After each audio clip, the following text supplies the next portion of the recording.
Thanks. And we're going to have a close-up camera so everybody can see all the details. And we're going to be utilizing the chat a little bit today. You can hear us all right? All right. Hi, Paul. So glad you're here.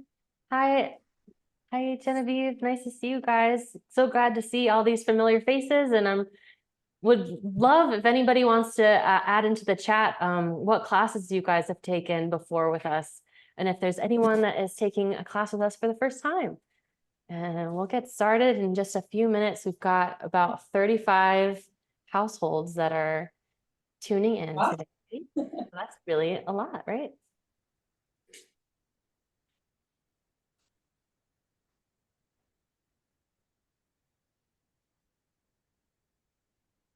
Awesome. There's a few that are taking this for the first time. We're so glad to have you all here. Oh, and the Swahili Kenyan class and the last Moroccan class. Welcome, welcome. Hi, Tali family. You take all of our classes. We're so glad to have you all here. And Judy, welcome. We're so glad to have you too. Okay. Hey, Ed. So good to see everybody. All right. So I'll do a quick intro, and as we get more folks, we'll get right into it.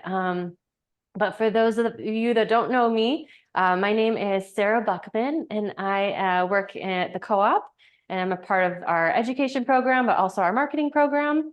And we're so excited to have Alisa DeMarco here. It's been a deep desire for many, many years to have you teach a class with us. So thanks, you, Sarah, for being here. Yeah. Before we get fully in the mix and cooking, I just wanted to kind of describe how the class works. Everybody's been given a meal kit. Thanks for everybody for picking up your pre-portioned meal kit yesterday. And we're all cooking in our own kitchens with all different tools and things. So as you need help, feel free to write into the chat. We've got really detailed recipes thanks to Alisa. Alyssa. Feel free to reach out. Name. I'm just gonna mute a couple folks. Sorry. And yeah, we're really excited to have you all here. We want to make this as interactive as possible. We wish we could all be in the same kitchen all together, but the amazing thing about these classes is you get to learn from an amazing chef, utilize local ingredients, and also enjoy the meal afterwards. So we're going to be kind of cooking up a storm. Yeah, we want to, again, make this as interactive as possible. So feel free to utilize the chat. If you have questions for Alisa throughout the class, or you want anything repeated, we'll make sure that we get through it together. Alisa, thank you again for being here. Do you want to introduce yourself a little bit to those that don't know yet?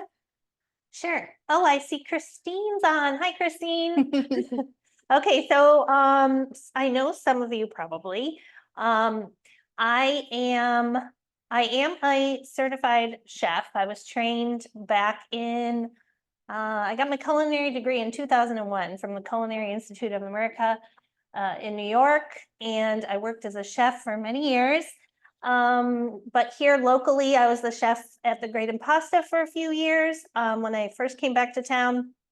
And then I was the chef at Prairie Fruits Farm for 8 years and started their farm to table series out there and had so much fun. So that's how I got to know a big chunk of people here in Champaign-Urbana. But now I have actually been out of the professional kitchen for about 10 years.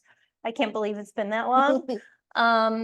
So I might be a little rusty, I doubt but I do cook at home a lot, and I haven't given a class in a long time, and I've certainly never done this over Zoom. So this is the first for me. Yeah. So I've been so excited for this, and for those of you that you might have also been an experience for dinners back at Prairie Fruits when you were doing the farm to table dinner. So yep, it was a great time in my life. But I moved on to a new career. So now I'm a realtor here in town, which I know a lot of people are like, well, that's a big 180, but I'm having a lot of fun with it and really enjoying it. So yeah. Okay, well, I'm so excited to cook with all of you today. So why don't we introduce the dishes a bit, and we can tell them some of the equipment that they're going to need to get. You guys got a list that we included with your kit on some items of what you'll need today. So we might be adjusting things as we go, but we'll make sure to keep you posted on those things. So do you want to explain the dishes a little bit today? Okay, so I picked basically 3 recipes. They're all Greek inspired. I'm not Greek. I just think Greek food is a really great thing to cook in the summertime because we have so many great vegetables right now. So we're going to be making 3 recipes. Well, 4 recipes, 3 dishes. So the first thing that we're going to start with actually is the Yemista, which is going to be stuffed tomatoes and peppers with rice. And we're going to start with that because we want those to cook as long as possible. The longer they cook, the better they get. So we're going to be doing that. And then we're going to be making this really interesting recipe called Skordalia. And I have made this for the first time this year. It's a new thing to me. It's kind of like a pesto made out of potatoes. And you use it, you can use it as part of a meze platter. You can do it as an appetizer like we are going to be doing on fried zucchini chips. You can eat it with pita. It's good warm, room temperature cold, so it's really versatile. And then we'll be making some chicken skewers marinated with Greek flavors, and serving that with a tzatziki. I don't even know if I say this right. Tzatziki sauce. I say tzatziki, but I'm sure. Tzatziki, I don't know. So, I don't know. It's Which is a fresh cucumber yogurt sauce with herbs. So let's see. So some of the things we'll need, just your basic cutting board knife, a chef knife. I have a little serrated paring knife. You can use a little steak knife. I have my microplane zester. If you don't have this, you can use a different kind of little grater. And sometimes sometimes most of your graters will have like a microplane. Oh, this one doesn't, but usually they have a microplane option on the back of your grater. And then we just need a couple bowls for prepping. And then a few small pots. We don't have one of the things with these recipes, you can really kind of use whatever equipment you have. I was trying to pick things that were flexible. So I had put on here on your list that you need an 8x8 baking dish. But you can also use we don't have one here in this kitchen. So I'm just going to use a saucepan for the Yemista. So we'll start with that. Just we'll need something to cook the chicken in, which will be like a cast iron skillet. You can use a grill pan if you have one. You can fire up your outside grill if you want. Or you can even use just a large like saute pan, something like that. If you have a saucepan that can go into the oven, it doesn't have like a plastic handle, because I think we'll end up sticking this saucepan or your 8x8 dish into the oven, and I think essentially the same thing with the cast iron. So if some of my pans don't, they have a plastic handle. So if there's something that can both be used as a skillet and then also go in the oven, that's ideal. But if you don't have something like that, feel free to add that into the comments and we can talk out what would work best. Yes. Okay. Okay, so let's get started. I'm gonna wash my hands. Sounds good. Okay.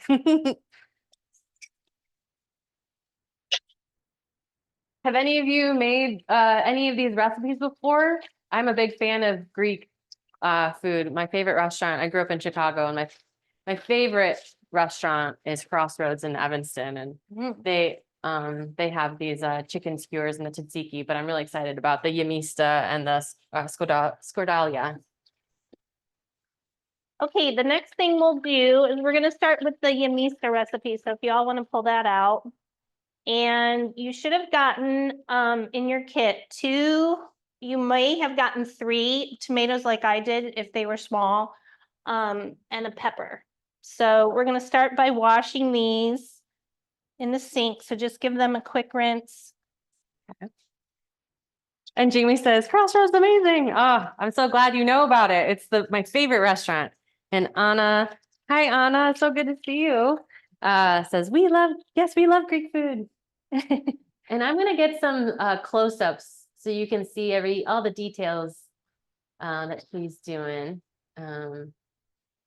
So we just washed everything for right now. So we washed our peppers and tomatoes, and then actually let's all wash our parsley because it's good to. We got a big bunch. We're gonna use this in a couple different places, but it's good to wash it now so it can kind of air dry. Okay.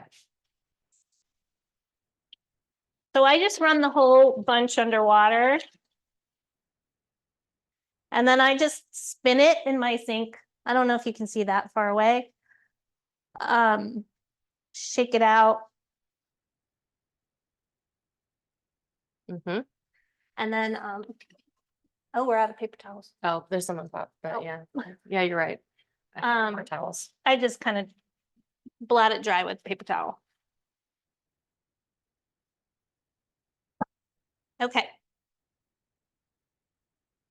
And then if y'all have a like a trash bucket, I always get a bowl or something out when I'm cooking to throw my compost in or my trash. So, okay, we're gonna start with the peppers and tomatoes. Oh, I'll start our ovens, 375 on the Okay. oven. 375, Sarah, can you everybody. do that? Preheat your oven.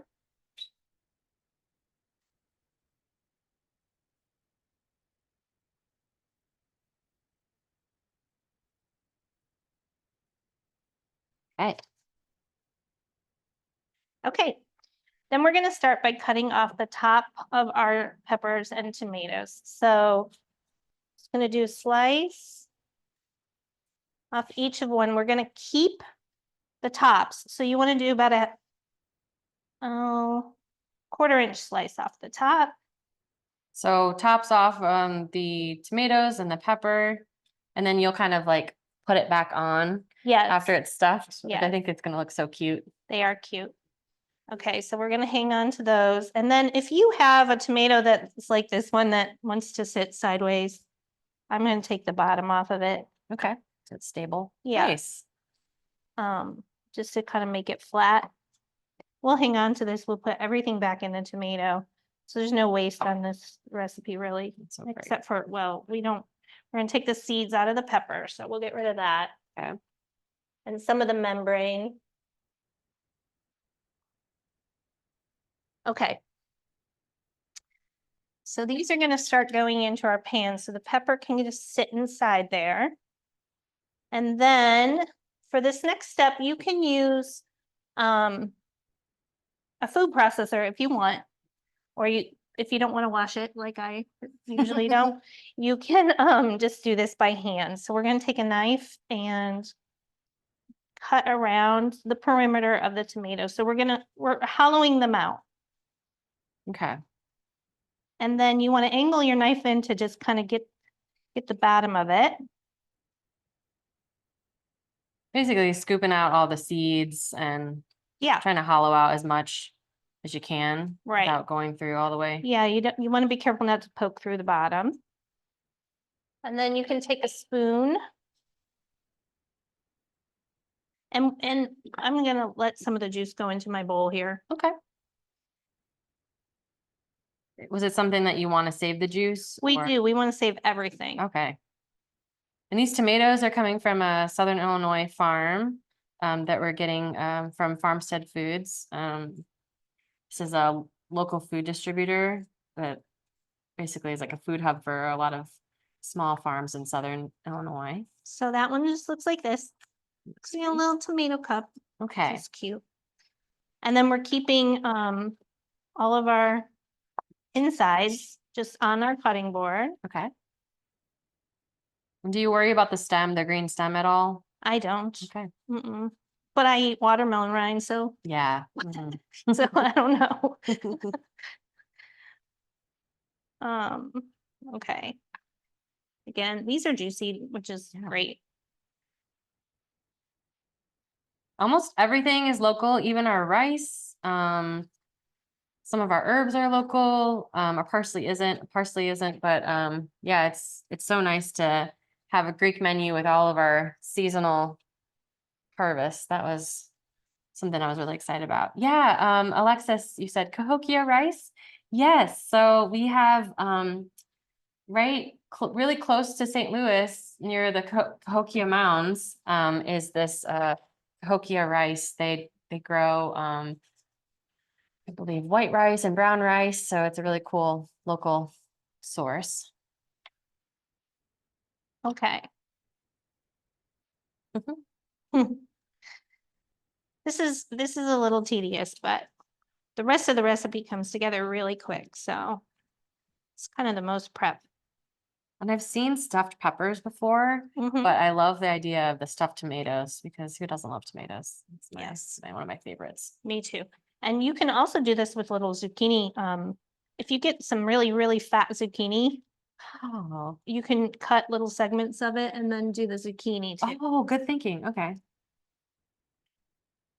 If you've, had your fill of zucchini bread. I know, isn't this the time where they joke about leaving your giant zucchinis on people's porches? Yes. But Okay.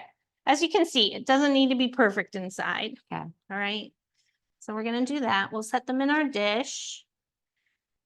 Okay. So again, we're using like a stainless steel saucepan that has a stainless steel handle to it because it's going to go in the oven and bake for quite a while.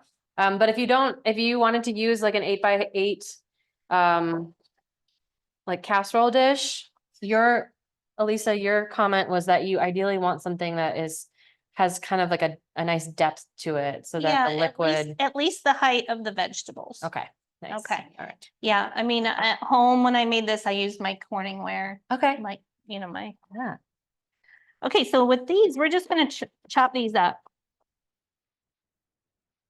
Chop the As much as we inside. can. Yep. And then just a reminder, just to preheat your oven if you haven't already to 375. We're going to get this pretty much to like a mash. Okay.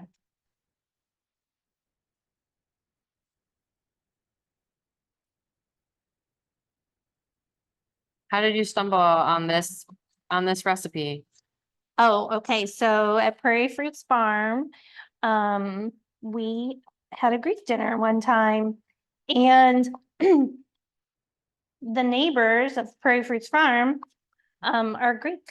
Oh, And they came over. And their mother, they taught me how to make this dish. wow, I didn't know that. Yes. Is this the neighbors that also they have their, I think Prairie Fruits has their goats just right, is it south?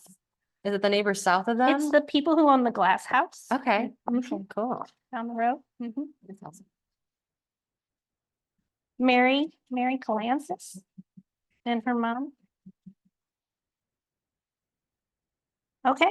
So just a fine dice on that, on all the insides of the tomato. Right. They're just going into right into the bowl.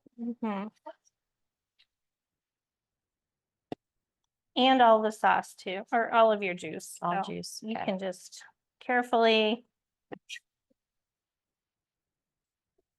scrape it all in. Okay. So right. again, we hollowed out our tomatoes and our pepper and chopped up the inside of our tomatoes. So, okay. All right. And then you're gonna put a little pinch of sugar inside all of the vegetables. I like that. And this is probably not this is not the exact recipe that that I was taught, but Hey, that's okay. I mean, It's a nice way to counteract the acid of the tomatoes. A little yes, sugar. yes.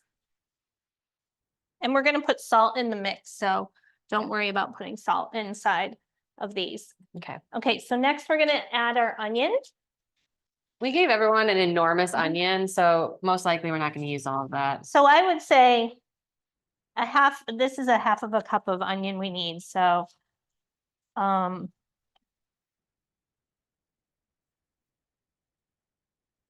probably only really need a quarter of this. Mhm. Okay, so a quarter onion if you got the massive onions. I think a lot of you did. And the half cup does not need to be exact. Okay. And is the half cup of the yellow onion chopped, diced or small dice? I usually do a small dice. Okay. This is one of the things I get asked the most. How do you cut it? Will you teach me how to cut an onion? I know everyone Everyone has in a my different. family, yeah. So I feel like there's a different way to do it every time. I'm trying to go slow here so I don't go too quickly. It's okay. So I'm kind of Let us know how you guys are doing. Is everybody following along? So we're just dicing a small dice for a quarter of our yellow onion. If you had a massive one, do a quarter of an onion. If you got a normal size one, maybe do a half Yeah, so of that's onion. more than a half a cup, but I like onions, so it's fine. Me too. Okay. Yeah, this is really more than a half a cup. So maybe I might save this for later. Okay. Yeah, so ideally just a half a cup.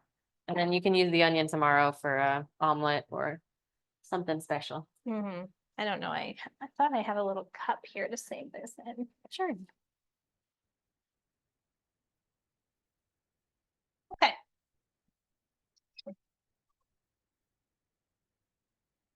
Okay, and now we need a clove of garlic. Just one clove. We give Just everyone one a head, I clove. believe. So just one clove. So how I usually do it is I take the side of my knife and smash it. Mm-hmm. So I can peel it that way. If you have a really woody end, you can take that off, but oftentimes I don't worry about it. Mm-hmm. And then I'm just going to chop this up. Mince or just a little bit less than the minced up, I okay. guess. Yeah.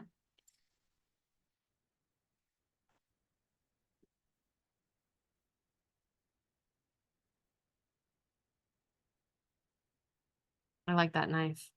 Thank you. What kind of knife is that? I don't know. I don't remember. Have you had it for a while? I can't read. Is it read Japanese? It's one, so it's only sharp on one side. Oh, interesting. Yeah, it's stained because it's just steel. It's seen things. Yeah. Okay, so that goes in. Okay. All right.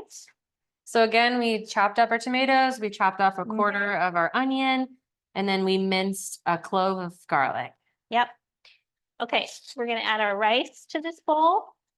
Cool. Everything is pre-portioned rice-wise. Veronica says, could you slow down a bit? No worry. We can. Sure. So we feel free, take your time.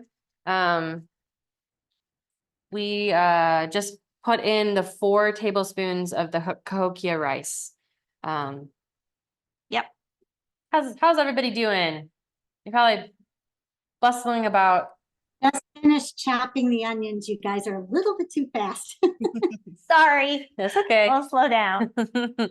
Thanks for letting us know. So we'll wait when you let everybody catch up with the onions and garlic. I think a lot of you got these large onions. Yeah, they're a little hard to manage. And then we've got a lot of other local ingredients. So we've got all of our herbs are from Green Pantry Nursery, which is a really small farm, family-owned farm in Tuscola. And our cucumbers are coming from Southern Illinois, our zucchini's coming from Southern Illinois. And then if you guys are around in August, we'll be doing a virtual cooking class just featuring Solo Grazia's harvest. So I'll be teaching that. That'll be really fun, and will be a fundraiser for them. So I think we're gonna do maybe some eggplant ricotta roll up, kind of like a eggplant I love those. stuffed ricotta. Yeah. Involtinis. Mm. I think that's what they're Is called. that what they're called? I think so. Okay, I'm gonna look that up. Okay. Okay, everybody doing all right?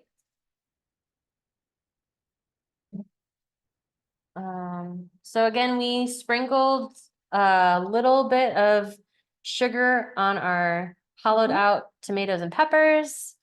And once we added our rice to our bowl, you've got your raisins in there. Raisins. You can use yellow raisins for this recipe. And then we have the pine nuts. That looks so good. Yeah. I was snacking on the extra pine nuts after we packaged, we had some leftovers. I was like, oh, I forgot how much I love pine nuts. And then we're gonna add your salt and pepper. Okay. So I just do, I mean, just a good pinch of salt. It says a teaspoon on there, which is probably accurate. Yeah. I did try to measure when I Yeah. did this the last time. And some pepper. So salt, pepper. The salt Pine and pepper in nuts. here is not, it's for all the recipes. so Right. Just kind Yeah, actually, that's one thing that I want to mention is, yeah, the salt and the pepper are for all of your recipes. And then we also have oregano that is for 2 recipes. So don't use all of your oregano all in one go because we'll need it for 2 recipes. Okay, so the last thing we need to add here is the chopped herbs. Cool. Okay, so I'm gonna take the mint. Just kind of take the leaves off the stem. With just 1 sprig of mint? Or how many leaves do you think? I mean, you can do as much as you want, honestly. Okay. I think I got 2 sprigs of mint in my kit. But I did set aside some for the cucumber. Okay, yeah. tzatziki. So if you could leave maybe a couple leaves for your tzatziki yogurt, I think, Yeah, maybe 3 leaves for that. and then the rest can be used in the Yemista. Okay. So again, we just put the pine nuts, the raisins, salt and pepper, the rice, and now you kind of plucked off the mint leaves off the stem and are just rolling them up so you're gonna slice them thin or? Yep. I'm gonna do a thin slice. Good. It's called a chiffonade. Look how pretty that is. You just kind of keep the tip of your knife on the board and rock back and forth. And it's okay if it's chunky, really. This is a pretty homey dish, so it doesn't have to be like chef perfect here. Okay, so all the mint. And then we have our parsley, right? Yeah. Okay, so I put 2 tablespoons. How I deal with parsley with a bunch is I just kind of give it a haircut with the edge of my knife like this. Oh, wow. Yeah. I love that. Judy had a question, says, recipe lists olive oil first. Does it go in at the end? In terms of olive oil? Oh, for this we're dish? gonna add olive oil to this bowl too. Okay, okay. Yeah, sorry. Thanks, Judy. Thank you. We did put it in first, but we haven't added it yet. So you think we'll add it at the end? Yeah, step 5 is just we're adding it all together. Everything is going in this bowl. Okay. So we're going to do the tomato, the rice, the onion, the garlic, the mint, parsley, nuts, raisins, salt, pepper, the feta cheese. and then the olive oil. Cool. Okay. Thanks for keeping me on track, Judy. I love it. And as I want to invite anybody that to please take photos of your dish at the end before you eat. And feel free to tag us. It would be so cute to see everybody's amazing dinners come out. That's one of the best things. Okay, so I just rough chopped some parsley. This is probably a little bit over 2 tablespoons, but it's fine. It's going in. It's going in there. I love herbs. You know, I think as a chef, it's one of my secret ingredients. So Yeah. I Oh, grow all my own herbs at home. Do you? I have every single thing growing that you can imagine. Yeah, so See that. Yeah. What, okay, so what's your favorite? Do you have a favorite herb. of this herb as of this year? Oh, of this year. Well, okay, so all my cooks that used to work for me used to tease me about how I put parsley in everything. So parsley, Italian parsley I is love probably my favorite herb. Yeah, flat Yes. leafed. Yeah, the Yes. curly leaf is harder to cook with. I really like parsley too. Yeah, it's really good. Okay, we're gonna take this whole packet of feta. Got you the tiniest feta. This is my favorite feta though that we carry at the co-op. It's And the just- Mount Vicos. Crumble that into your bowl. This is wet feta. Yeah, We're gonna need to, it is. It's a sheep and goat blend. yeah, Um, tasty. Probably pretty authentic Greek. Did you help Prairie Fruits start their cheese program, or had they already been? Leslie had developed all the recipes already, but I was their first hired cheesemaker too. Oh my God. Okay, so I have to rinse my hands off. And Prairie Fruits has been making feta. If you haven't tried it, it is so good. I just won first place actually. Did at it? The, at the National American Cheese Society Awards. They Yeah. win like first place, and I think they got a few more first place. They always win on their chef, I know, but I think they also Yeah. got that newer Ukrainian cheese that they do They did. and their Yeah. gourmet. Okay, so this container of olive oil that you received is for everything, okay? So Right. we're just going to put a 1/4 cup in this bowl. Alexis had a question. She said, I assume the little bit of rice in the mix is to soak up all the liquid. The rice, yes, the rice is gonna expand and cook as they're in the oven, and that's gonna soak up all the liquid inside. Great. So we're gonna put a 1/4 cup in here, Okay. just to kind of wet everything, Okay. okay? That looks so good already. And that's ready to go into the vegetables now. Okay. And you just kind of like spoon them in. Mm-hmm. And then do you pack it down at all, or Just a little, so little. Mm-hmm. tuck them in? It depends how much mix I have. I want to get all this mix inside, so Okay. I might almost have want to to go eat this with a spoon. I know. I was like, if the rice wasn't uncooked yet, I would be chowing down. It's okay if they mound. I'm going to just keep adding it. How's everybody doing? So we've added everything in. We added our olive oil, the 1/4 cup of olive oil, and mixed it up together. And now we're just kind of pressing it, the filling into the tomatoes and pepper. Mm-hmm. It looks so good. It looks so good and vibrant. I'm so excited about putting their little hats on. Yes. Locking Okay. it in.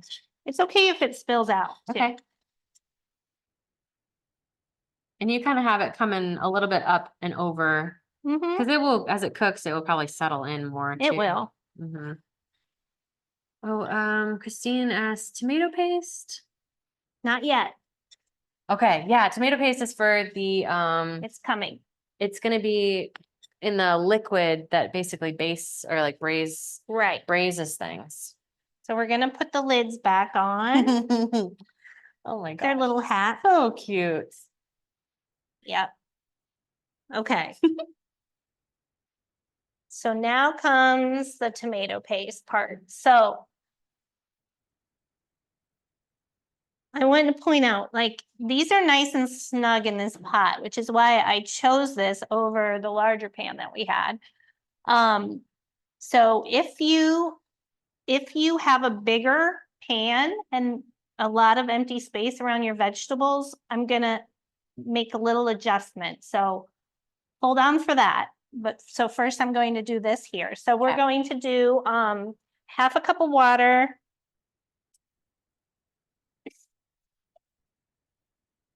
Okay. And the tomato paste goes in here. I love how you keep your spoons in water. Did you Yes. learn that from someone? Or is that just something that you It's just taught like yourself? all chefs do it. Really? Yes. I love it. I've never seen it. I've seen Mhm. like the extra spoons, but in a cup of water. I like that. All right. Yeah. So if any of you are watching The Bear, Yeah.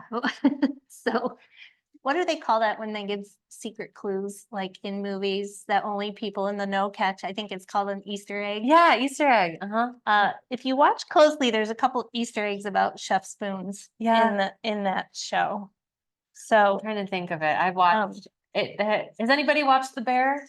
I'm curious. It is oh my gosh, the first season was so stressful. Yeah. I'm like, oh my gosh. well, they're all Yeah, they're all the seasons are stressful. yeah, totally. Jamie Lee Curtis though in this is just so good. So we're gonna take a little whisk or a fork. Okay. And then this also gets 3 tablespoons of olive oil inside this water. Okay. Okay. So we're working on, what would you call this liquid? Would you call it like It's kind of a braising liquid. braising liquid? Mhm. So we did the half a cup of water, all of the tomato paste that we gave you, which is a teaspoon, and then it was a couple of 3 tablespoons of olive oil. Mhm. Yep. Nice. And we're just gonna whisk it up. And then this is gonna get poured into your pan. Keep everything from burning and Mhm. So it's about a 1/4 inch to let's see. Yeah, it's about 1/4 to a 1/2 inch deep. okay. So if you have a bigger pan, you need to add more extra water so that it comes up a little bit. Okay. Okay, so it's kind of circling your tomatoes. Would you want them to add it until it reaches like a 1/4 inch? Yes, Okay. yes. Does everybody understand that? Let me repeat that. So if your tomatoes and stuffed peppers are in a larger pan, and when you put your braising liquid in, according to the recipe, if it doesn't reach at least a 1/4 inch of braising liquid surrounding the tomatoes or peppers, just add Add more water. enough water because it will steam and Yeah, dissipate. because it needs to help keep these from drying out. Okay. Okay, Great. yes. And All we're gonna right. watch it as it goes. Like, I might end up adding a little extra water to this as it cooks. Okay. Okay. How would you know when? We'll get there. Yeah, I mean, if it's dry, if it's your super pan dry. is dry. Okay, makes sense. So Okay, is it going in? it's going in the oven. All right.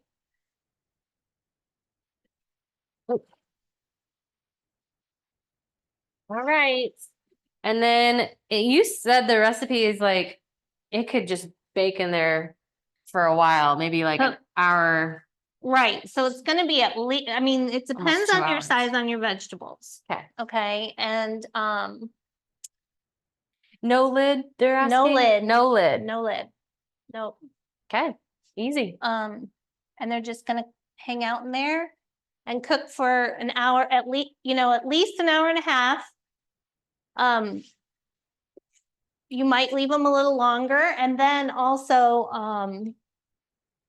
some recipes out there even say turn off the oven and let them sit for another hour. Mm. But you can, I mean, you can eat them as soon as the rice is cooked, Yeah, basically. right. But this is such a good dish for entertaining because you can have it all set up and then just time it for whenever your guests are coming. Mhm. And it can just sit in the oven until they get here. I love that. Yeah. Yeah, because you really want to, when you have people over, you don't want to be just busy in the kitchen. Right. It'd be really nice to have that. Yeah. So that's a good idea. Yep. Okay. So that's Alexis had one question is there a visual clue that shows they're done? you're gonna taste the rice. You're gonna make sure that the rice is soft. Okay, that's Mhm. good. Yeah. And the vegetables will have some give to it. So in the end, we'll pull them out. They'll be ready by the time we're wrapping up, I think. Sounds good. Okay. Great. Um, Okay. all right. So next we are going to start on the Skordalia. Mhm. So I'm going to just remove my I can get you a new cutting board for now. cutting and, board if you need it. Yeah, Yeah, might as well just let's swap do it out. fresh. You can rinse yours off if you'd like. Okay, I always put wet paper towels under my cutting board that's so it really doesn't clever. flip around. I've seen the towel trick, but I like the paper towel. Yeah. Okay, All right, Skordalia. So- Skordalia. Skordalia, I think. Yeah, great. Like I said, I'm not Greek. Okay. So for this recipe, we're gonna need a little sauce pot. This one's even a little big, but that's okay. We've got our potatoes. And then we have, for this first, have our garlic, 4 cloves of garlic, a lemon, our almonds that are already browned, which is great. We have oregano, salt and pepper again, and then flour for our zucchini. Mhm. But the first step is we have to get the potatoes cooking. Okay, So sounds good. we're gonna peel our potatoes. And these potatoes are local too, but they are dusty. So definitely they probably need to be rinsed. They- Yes, yes. I always rinse everything after I peel, Yeah, makes sense. Naturally. Yeah. so. And So, then can you switch out potatoes or like red, could you do this with red potatoes or do you prefer like yellow or gold? I prefer the gold potatoes, but if you didn't have them, you can use russets. Okay. It's just gonna be a little bit of a different texture. Oh, okay, yeah. That's the one thing about cooking that you just have to be, you can realize that when it comes to simple recipes like this one or from the Mediterranean, that you can be flexible with things. If you don't have something, you can swap it out for something else. Mhm. Okay, this is a funky potato. It is a funky, sorry. No, it's okay. So I'm gonna use my little knife. Alexis says, I think referring to the Yemista saying, what an easy dish. Love it. Great, yeah. In the summertime, I think, well, this has always been kind of a philosophy of my cooking. I always let the ingredients kind of speak for themselves. We have such great farmers, so many great products to work with. Mhm. I don't like to do too much to the food. You don't have to. Mhm. So, Well, I think that's a sign of being a really good cook. well, maybe just have to trust yourself. So we're Okay. peeling the 2 potatoes that we gave you, Mm-hmm. and they've got character to them. Yeah, if you have any green, make sure you get that off. Okay. I peel like my grandmother taught me with a knife towards myself, which is not necessarily the safest way. So don't do what I'm doing. Well, unless that's how you feel. My husband freaks out every time he watches me do this. The Tolly family says, would the dish work without peeling the potatoes? I wouldn't recommend that. Because it's gonna be kind of like a mashed It's potato. gonna be a puree kind of, so, I don't think it would be the right texture. Okay. Okay, so we have our potatoes. We're just gonna cut them into large chunks. Okay. Um, Like inch cubes or 2-inch. let's say like 2-inch pieces like this. Okay. These little potatoes, I just quarter them. Okay. Okay. And then when you cook potatoes, you always want to start potatoes in cold water. Oh. It has to do with their starch. Mhm. So And then how much water are you gonna, just until they are covered or a little bit more? yeah, just until, Feels right. you know, just a good amount of water. Okay. Make sure they're not sticking out of the water. All right. And then I always put salt in my water when I cook potatoes. I don't know that I judged for that in the recipes. You might need a little bit more salt. So a little bit, just a generous pinch of salt into your potato water. Okay. And we're just gonna start cooking those. Right. So you just want like to be boiling or? Okay, so What do you think? potatoes, you always want a gentle boil, not a rigorous boil. Okay. Because you don't want the outside of the potatoes to cook before the inside of the potatoes. So, Yeah, good thinking. Yeah. Okay. So gentle boil. yeah. So we'll just have to adjust. And maybe you'll have to adjust your pan. We're doing convection. Let's see, let me get my camera reset. We're doing convection, so our pans are always gonna boil usually way faster than yours. So everybody can do what they're the most comfortable with. But yeah, we'll aim for a gentle boil. Okay. So next we're going to get the mix ready for when the potatoes come out, or when the potatoes are done cooking. Okay. Okay. I hope. Oh, okay. Let's follow the recipe.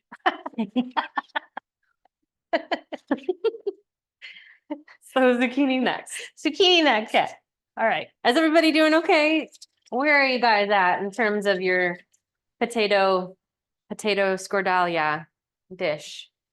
We're considering moving on to the zucchinis, so just want to keep you posted.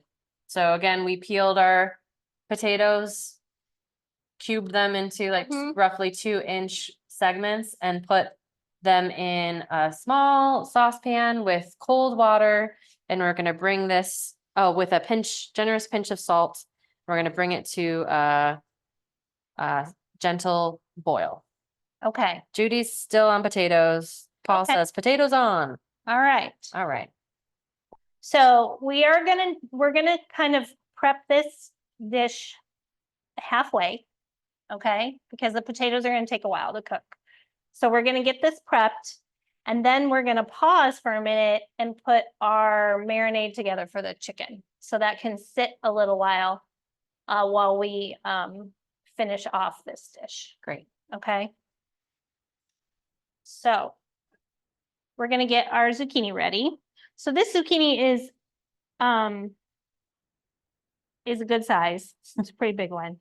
So I like to cut these on the bias, so a slight bias. So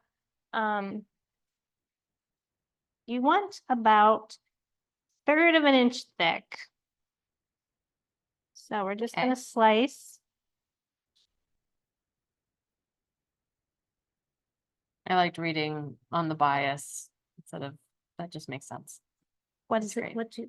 I don't know. I think some people have said, I don't know, angled, I'm not sure. So you're just slicing right through widthwise, but angled, A slight maybe like angle. 30, Mhm. 45. Yeah, I'd say And then you said like about 45-degree angle. how many, about a 1/3 of an inch. So, Yeah, nice, yeah, so they're, pretty. mhm. Um, I was really excited when you wanted to do zucchini chips because I feel like zucchini gets a bad rap sometimes. Oh my It's gosh. not utilized enough. I love it. It's so tasty. So we're just gonna put these into a bowl. A big bowl or Well, you I've know, got a I big- was I've thinking got a this bigger one's not bowl. big enough for me. I've got some bowls here. Okay. All the bowls. Let's see. Like this one, metal.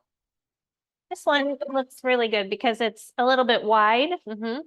So if you choose something that's a little bit wider, or you can even use a plate really, if you were in a pinch. But we're gonna put our flour in there. Okay. And then our oregano. So we gave you 1 container of oregano, but I think Alisa, you split your oregano in half. Is that right? I did. So So- split your oregano in half. Okay. We're gonna set aside half for the chicken. And then we're gonna put half in here with the flour. Great. Okay. This can be like a little breading. Yeah. And then we need a pinch of salt. Okay. And a pinch of pepper. And we're just gonna mix that up. Okay. Okay. You have any other fun Easter egg chef? Well, tips? this always reminds me of my childhood because in the summer we fried a lot of zucchini and in the winter we fried a lot of bologna. No way, really? My grandmother loved both of them and she lived with us. So Oh, so we're just gonna toss all of our zucchini in here in the bowl with the flour. that's sweet. Yeah. And this is one of those times that you just get your hands dirty Okay. and just toss them around. So again, the flour has the half of oregano that we gave you, pinch of salt, pinch of pepper, and then just all the zucchini. And And our then- potatoes are boiling here. We want to turn that down a little. That's a little bit fast. Okay. Okay. So we're just gonna set these aside for now. Okay. Does it help to have them like kind of be breaded for a little while before you fry it? I know that's been a technique for like fried chicken or something, like where you leave the breading on it. It's not absolutely necessary, but it does work because some of the moisture is gonna come out of the zucchini and give it a little bit more something to stick onto. So the salt is gonna bring the moisture out. So That's great. yeah. So I'm sure your potatoes aren't boiling, but is this like gentle simmer is kind of what you're looking for? Mhm. Or a Yes. little more. I like to cook them like that. Okay. As long as you have time. Yeah, So, great. okay, so next we are going to Where's everybody at? Everybody okay? Anyone need us to re-explain any steps? Let us know. okay. So hard not seeing people in person. Feel free to turn on your cameras. When we did a pasta making class, it was so cute because everybody was like you could tell that they were all rolling out their their pasta at the same time. Please let us know if there's other things that we can do to reiterate any steps. So our tomatoes and peppers are looking pretty good. I can see the braising liquid starting to Heat up, heat up and bubble. Mm-hmm. Mm-hmm. Still okay on this, or do you want me to increase it? I No, that needs to reduced go it. up a little bit. I reduced it a little too much, I think. We'll just have to keep an eye I on don't it. know how to cook on convection. It's a little bit tricky. I just now see I went up like 20 degrees and now it's a little bit. Yeah. So let's do down again. All right, Oh, convection is the oven. You're right. Induction. Thank you. That's right. Induction burners, convection oven. Did I say convection too? I think I've been saying, I've been Okay. mixing them all up. All right. Okay. Okay, so next we have got, One more time. I'm gonna have a Sorry, I question. can't hear you. Will you mind repeating for me?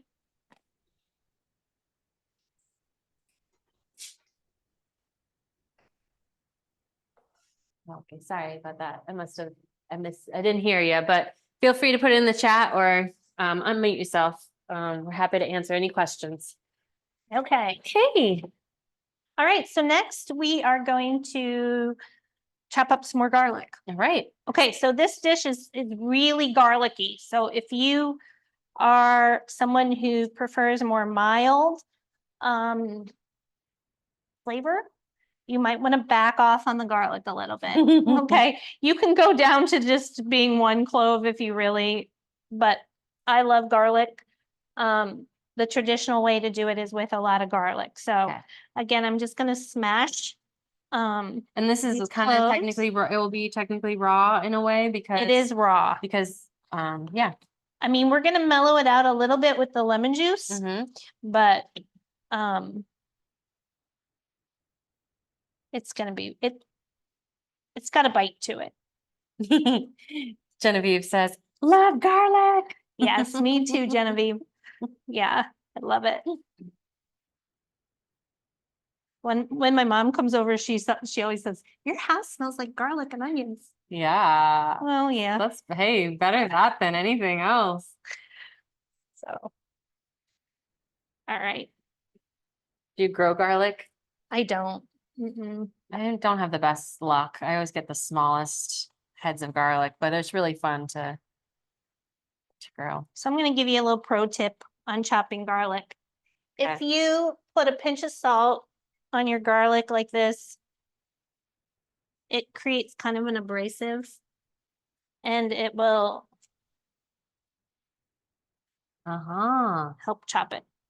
So sprinkle a little salt on your garlic. Anna says, raw garlic is super healthy, smiley face. It is. Keeps the mosquitoes away. I heard a fun, I haven't tried it yet, so maybe I shouldn't be saying it, but that you spray vanilla extract as your bug spray is another way to keep mosquitoes out. I'm wanting to try it.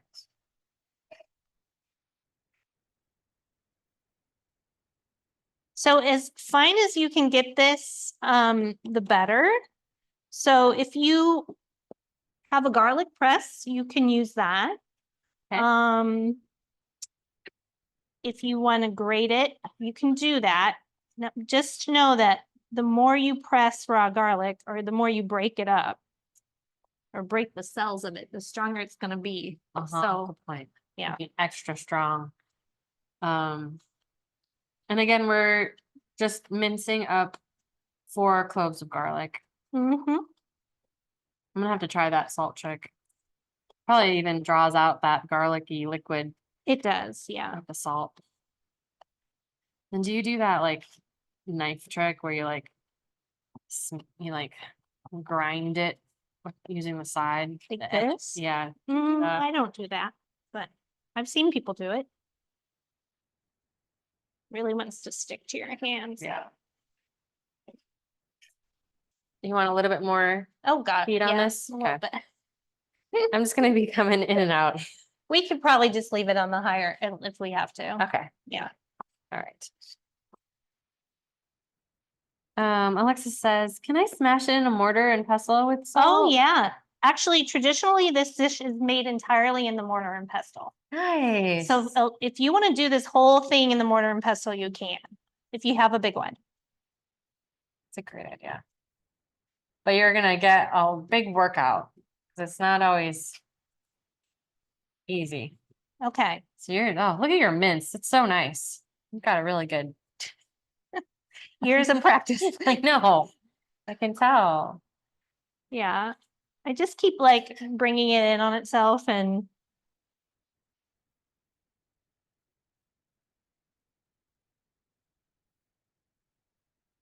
Okay.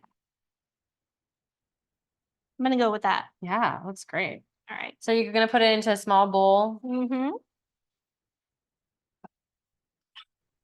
So this is gonna be all of the stuff that we're gonna put the mashed potatoes Yes, or the mashed. everything. We're gonna finish it all in the same bowl. Okay, great. Okay. So, how's everybody doing on their garlic? Might need to give you another minute. Yeah, we can take a sip of water. Okay.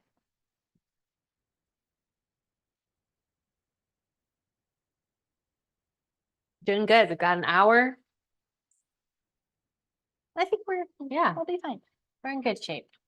Everybody's gonna have such a good dinner tonight. Excited. So I forgot to ask, how many people are cooking with either themselves, just themselves, or are they cooking with or for somebody? Let us know. I always really love hearing about everybody's dinner plans. Or I think Amanda, if you're watching, I know that you had said that your son Elliot has loved these classes and is looking forward to all the amazing meals that you make. So hi Elliot, if you're listening. That's so fun. I wish my son would get in the kitchen with me. Hi Johan, hi Polly. That's so great. AK says, my spouse is doing the cooking and I'm cleaning as we go. Aw, that's really nice. That's the perfect relationship. It is. That is. Actually, my husband does all the cleaning in the kitchen. It's so nice. Yeah, that's the deal. Yeah, yeah. Miss Han is really good at doing the dishes. I love to do the cooking and making of messes, and Miss Han is really great at cleaning. I'm just gonna hi Alia, nice to see you. By myself today, but for my husband and son. Aw, good job. Making this dinner tonight for 2 of us tonight. Marion says, cooking for 2 with lots of leftovers. Yeah. Yeah, when I initially was testing for this recipe for the Skordalia, I had twice the amount, like, 1 pound of potato. That doesn't seem like much. And it made so much. I mean, this makes quite a bit. You'll be surprised. So Heather says, just me. Family is excited to eat. Did Indian and Mexican classes previously. Hi, Alisa. Also a Carrie Busey family here. who's that? Heather. Heather. Hi, Heather. And then mom and daughter cooking together is Karen. And Paul says, cooking myself and eating with Julie, my wife, after. And then Tali says, this is our monthly family cooking time. Our dog is patiently waiting for the food to be ready. And Heather said, Heather Schultz. Yes. Awesome. Yes. I figured it was you, Heather. I think you're the only Carrie Busey Heather I know. So. Okay. Okay, so we're gonna go on to juicing our lemons. So one trick, these lemons that I got in my kit were a little bit hard. A little trick you can do is you can put your lemons in the microwave for 30 seconds. If you have a microwave, it kind of brings the juice out a little bit, or you can like put all your weight on them and roll them a little bit to kind of break them up before you juice it. I love the microwave trick. You taught me that. Yeah. I don't know where I learned that. Probably Alton Brown or somebody. Yeah. So. Yeah, he's great. Okay, so we're just gonna do a half of the juice of a whole lemon in here. So I have one of these trusty little lemon juicers, which if you don't have one of these, you need one of these, because this is like top 5 tools in the kitchen, I would say. I love it. The reamers are nice, but this is just easy cleanup and then it catches the seeds. right. So this is just gonna go in. We're gonna put the juice of the whole lemon in there. You said just a half or a whole? No, we're gonna do the whole Or one. whole lemon juice. I believe so. And how's your potatoes looking? These are boiling away. Hopefully yours are too. Okay, lemon goes in here. Lemon juice. Use your muscles. Yeah, these lemons are really hard. They're giving some good juice though. I like that. Do you like using Meyer lemons or you think they're too sweet No, usually? not for cooking. Yeah. Yeah. Now, if you were making this dish, oh, I got a seed in there. And you didn't have enough lemon, you can also use vinegar in place of the lemon. Okay. Okay. You have like a favorite vinegar you like to use? Or would it be white or For this, any of the probably I'd do red? white or red. Okay. Yeah. So this is gonna sit in the lemon juice. That'll mellow out the garlic a little bit. So we're just gonna let that sit for a minute. Anna says her potatoes are cooked. Oh, great. So Anna, if you wanna go ahead and, yeah, these are cooking pretty fast too. You can go ahead and drain those potatoes. If your potatoes are ready, go ahead and drain them. Ours need like 2 more minutes. And then put them back into the warm pot and let the steam come off of it, okay? So you're gonna do that. And so you just want the fork to go or the knife to go easily through it. Like you Yeah, would, like so potato. the way I was taught at school was you pull it out of the water and it's ready when it slips off your knife right away. So like that piece is That's it. ready. That one of our potatoes is cooked faster than the other one. They're a different color, actually. We're really close. Okay. That's Yeah. cool. Yeah. So if you pull it out with the tip of your knife, like see how that one's not. It's not taking- immediate. Yeah. Okay. But Cool. it should just be fork tender. All right. Most people just say fork tender. Okay, so this just needs another minute or two. Great. So we can go ahead and How's everybody else's potatoes? Maybe you try the knife technique that she showed you, just to see where you're at. yeah. Do you typically like for the potatoes when you're mashing them into, when you're going to be kind of mashing these down, do you want them to be a little bit cooled down or do you like them to be hot? For this, Mm-hmm. they don't need to be hot. But you definitely, potato starch is kind of a funny thing. It will get gummy if you work it too much. Yeah. And it will also, but if you coat the potatoes in fat first, that prevents them from getting gummy. Okay. So, for example, if you want to make mashed potatoes ahead, what you do is you cook the potatoes, you drain them, you put them back in the pot, and you add the butter, and you coat them you mash them with the butter only, and then you let that sit, and then when you reheat them with the milk. Okay. Okay. Yeah, that makes sense. Yeah. Yeah. Elise says potatoes not done. Okay. So we're gonna let everybody's potatoes are probably cooking at a different rate. So we are going to just let those go for another couple minutes. We have this ready and set aside. We have our zucchini ready and set aside, our almonds. This dish is gonna come together from here really quickly.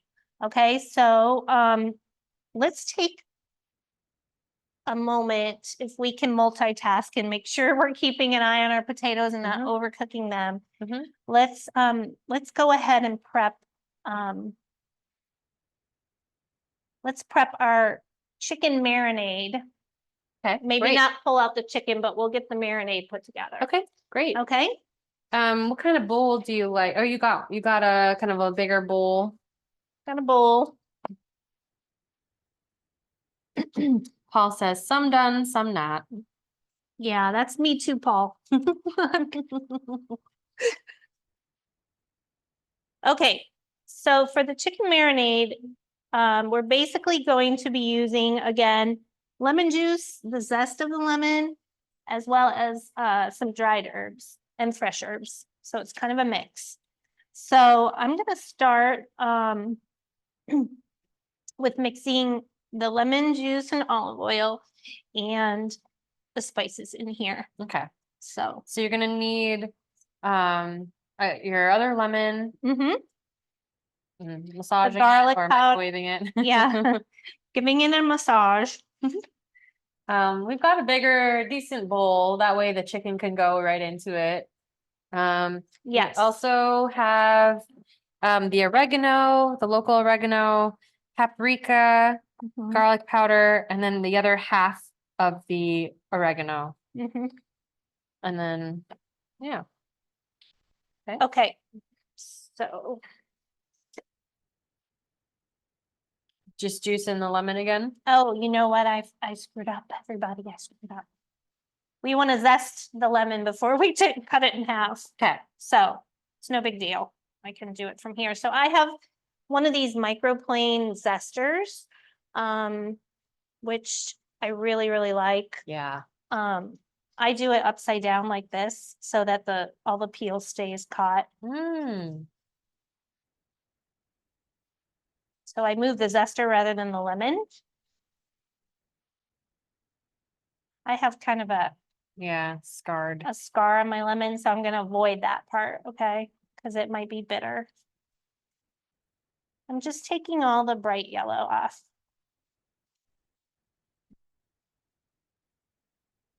And so zesting as much of the lemon as you can, the whole lemon. Yeah, And again, you can use the side of one of the sides of your grater.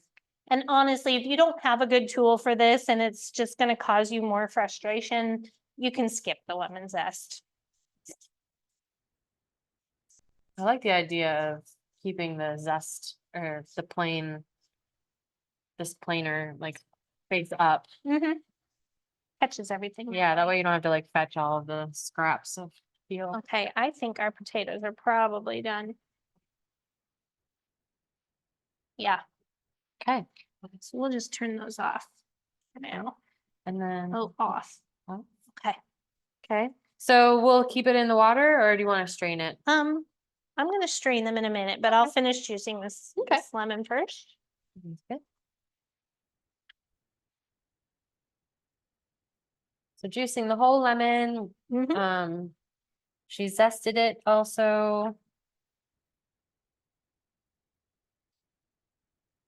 Everybody's gonna get a workout Yeah. today with these lemons. Yeah, they're tight. Okay. Oh, Oops. all my seeds fell in there. Okay.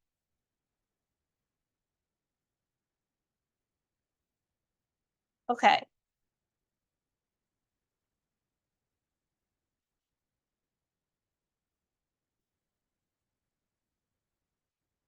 I think no, I still need this later.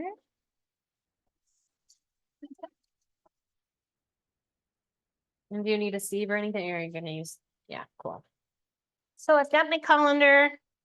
I'm going to drain those potatoes. Oh, you're right. Oh, yeah. Okay, good. I thought you. Put them back in the pot. They're pretty soggy. Elise says, haha, my potatoes are still not ready. That's Okay, okay. that's okay. We'll wait for you. And at whatever stage they end up becoming ready, we can walk you through it, okay? Yeah. Okay, so do you see all the steam that's coming off? I'm gonna let these sit in this warm pot until that stops, Okay, okay? great. And meanwhile, I'm gonna go back to my chicken marinade. If everybody's okay with that. Mhm. Is everybody okay with that? Okay. So I've got the zest and juice of a lemon. We're gonna do salt, about 3/4 of a teaspoon of salt. Okay.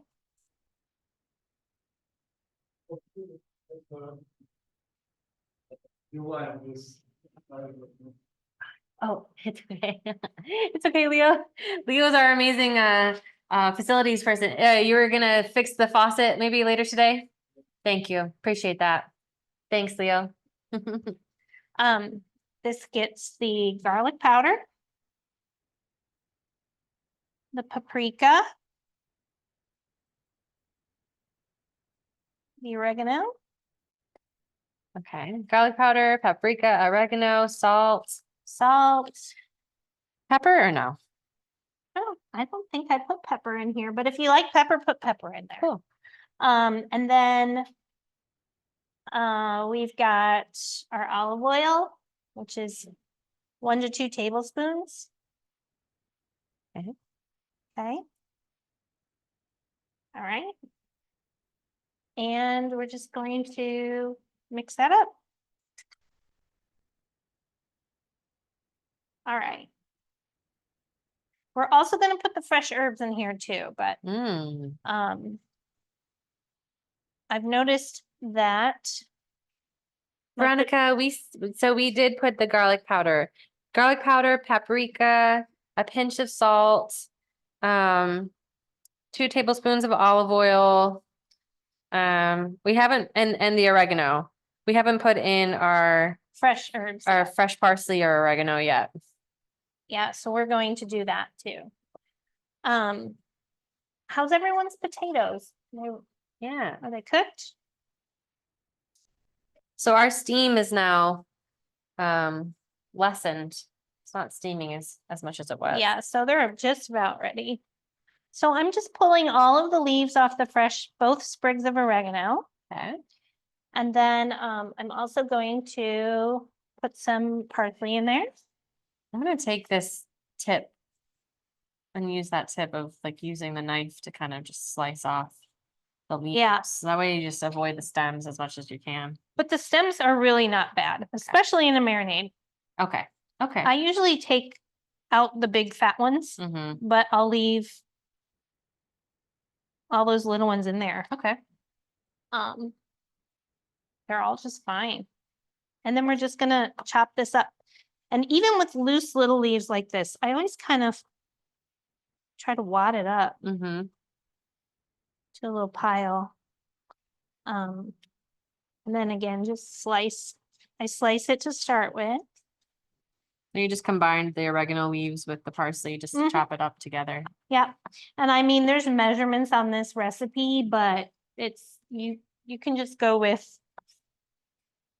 whatever. You can't really go wrong. Yeah, with fresh herbs, it's really hard to measure and you're basically just kind of getting an equal amount of oregano and parsley.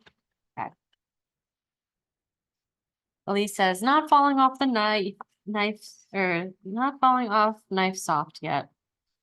That's okay. Okay.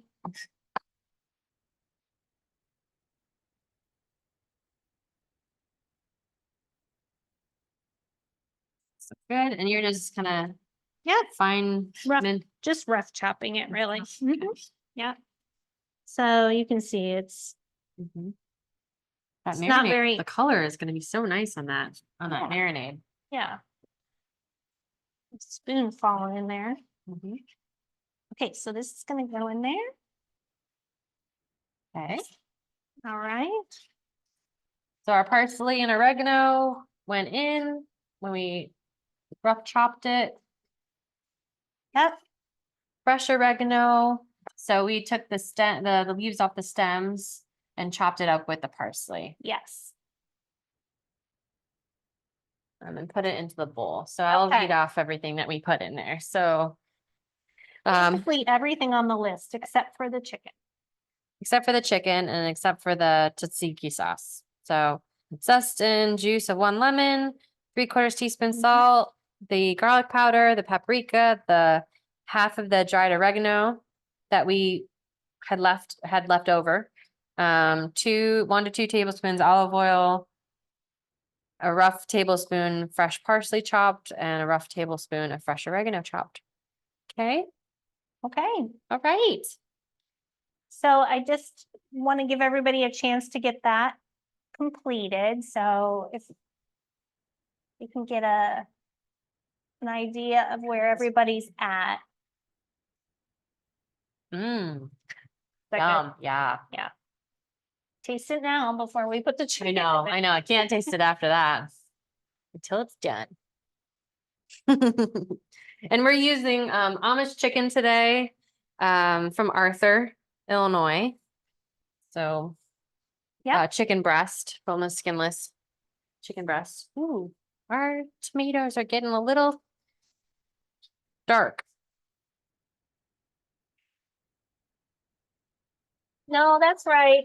Okay. This one, well, this oven is convection and we don't have a way of turning that off. But for you at home, you don't need a convection going. Okay. So we might need to turn our oven down. A little. Typically, when you adjust for convection, you adjust by 25 degrees. Okay. So we probably want to turn that down. Like 325. So I don't know if you guys can see, but we've got a little bit more color. But we that still is have actually liquid. a good color. It's pretty. Yeah. It's really pretty. Okay, so we're reducing the heat just a little bit. And there's still liquid at the bottom. So maybe check your peppers and tomato. Yeah, make sure that the liquid should be bubbling nicely Mm-hmm. by now. Mm-hmm.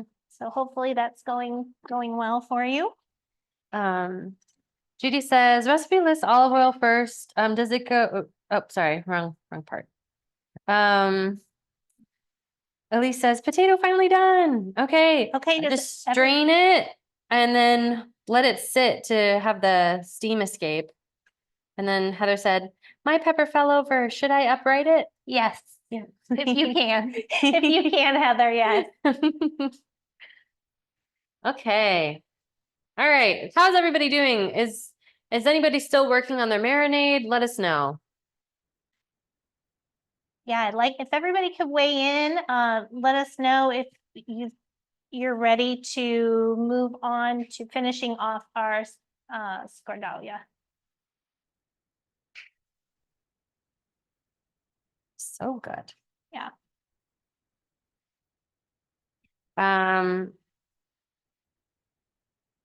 Ready, ready, ready. Great. Okay, Let's do it. let's do it then. And then anyone who needs to catch up, just let us know when your potatoes. Yeah. If there's still a little bit of steam coming off, it's not the end of the world. The Tolly family said lid on the sitting potatoes or no? No. You want the steam to escape. So you definitely just want them, without the lid. Cool. And then, Marion, we haven't used the almonds yet, so No, we not yet. will in a little bit. So in this bowl, you should just have your lemon juice and your garlic so far. Okay. And now we're gonna add the potatoes. So we're done with the chicken marinade for now. We're moving back to the Yes. Skordalia. Yes. So potatoes going into the bowl. Okay.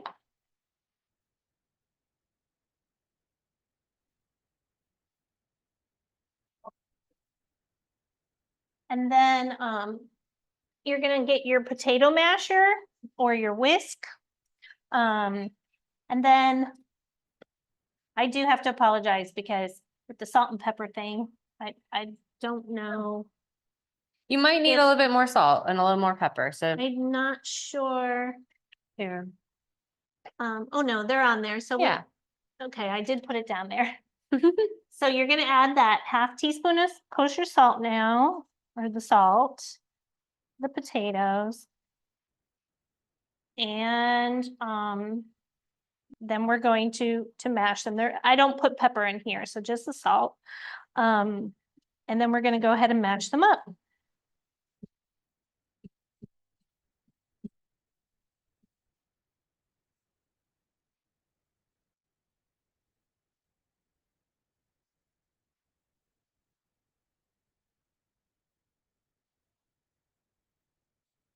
Now, how much you mash these is gonna depend on your personal preference. But you at least want to get all of the big chunks broken down.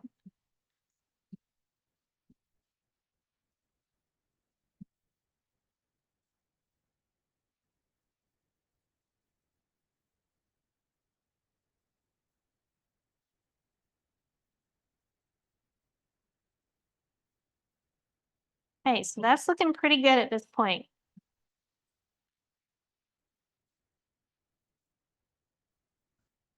So basically, just like you're making mashed potatoes, okay? Because you are making mashed potatoes. Essentially, this is mashed potatoes made with lemon juice, garlic, and olive oil instead of butter and milk. Oh, good. Sorry for all the I'm noise. really excited about the almonds. So we did the slivered blanched almonds. And then I just pulsed them in a food processor for a little bit. So it was just the ones that we had in our bulk section. So Okay. So I'm gonna get rid of my whisk. And now we're gonna start adding the olive oil. So we're gonna put a half a cup of olive oil in here. Which I know seems like a lot, but the potatoes are gonna soak it right up. And remember, olive oil is really good for your skin. exactly. It makes everything better.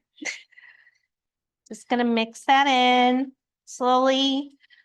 And you have to switch to a spoon. I've switched to a spoon. We don't want to overwork it too much, but I'm gonna mix it in about just till all the potatoes are coated with a little bit of the oil. Okay. And at this point, I'm gonna add my almonds. Okay. Okay, so I'm gonna go in with all of the almonds. Great. Okay. So excited for this. And now I'm gonna stir a little more vigorously. Okay. Kind of whipping them with my spoon. Yeah. They're changing color too. They're getting like whiter.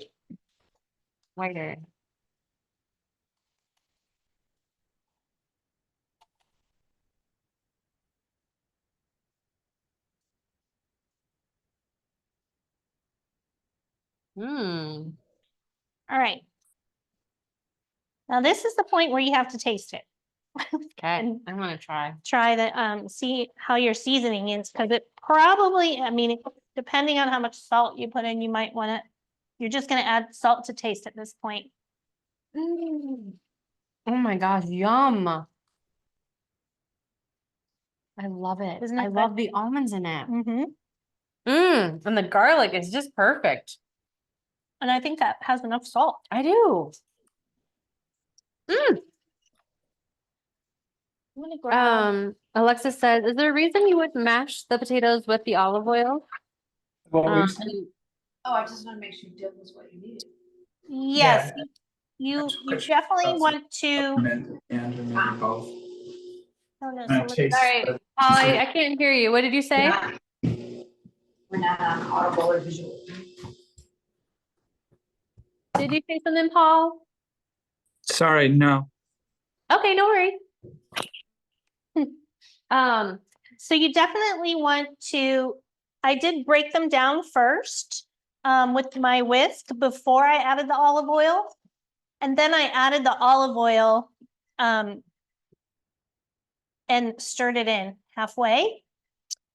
And I'm just coating the potatoes to make sure that when I go to whip them, I'm not bringing out that starch. Okay, so then I stirred in the olive oil just to coat, make sure the potatoes are coated. I added the almonds and then I stirred pretty vigorously. Okay.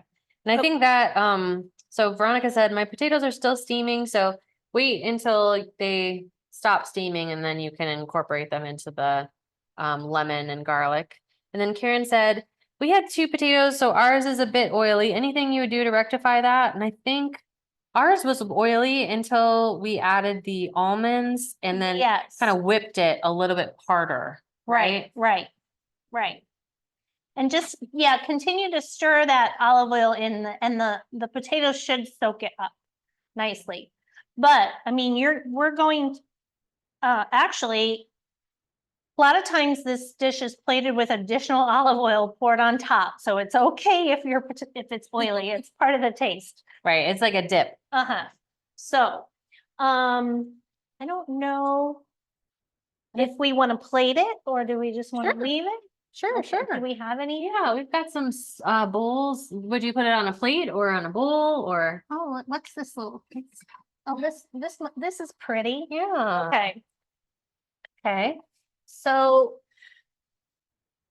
And I think everybody had 2 potatoes. So I think we're all in the same boat. But I did notice that it was initially oily when we added the olive oil, but as you whipped it, it kind of gotten like whiter and yeah, and see how mine's firmed up already? And Uh-huh. I didn't measure my olive oil exactly. It actually needs a little bit more. okay. It does look a little oily, but as it sits, that potato is gonna firm up, Mhm. soak it up. And then it kind of almost reminds me of like a baba ganoush. you know. Yes, texture wise, it Uh-huh. should be like a hummus or a baba ganoush. And then you're gonna plate it. Oh, Anna, I think she said we had 1 potato. Sorry about that. I think we, based on the size of the potatoes, we either did 1 or 2.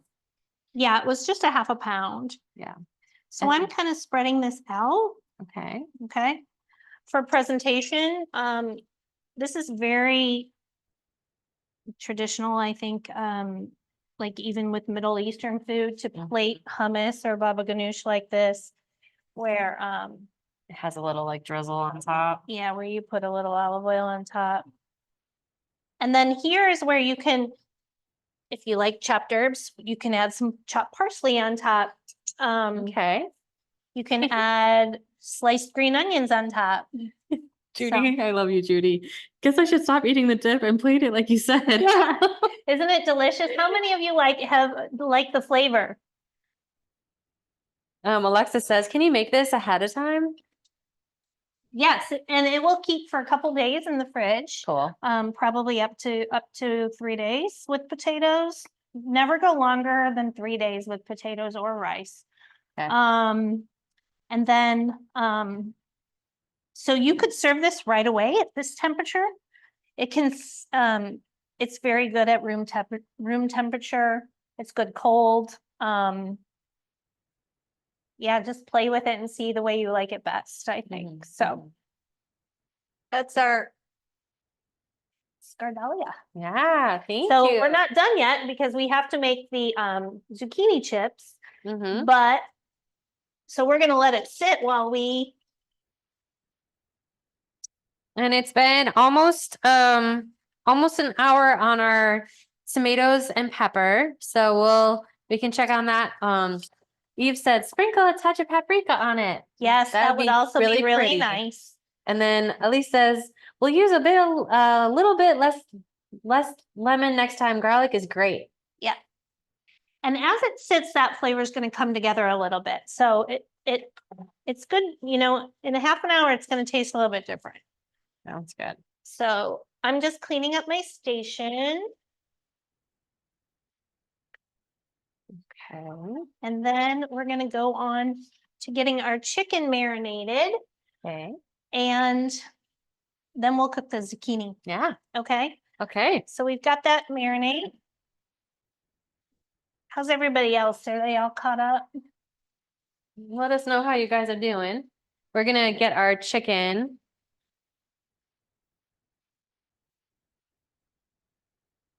And some liquid in there that we'll have to get rid of, but Yeah. Okay. I'm actually gonna take my watch off. yes. Okay. So we've got some chicken breast here. You can use thighs as well.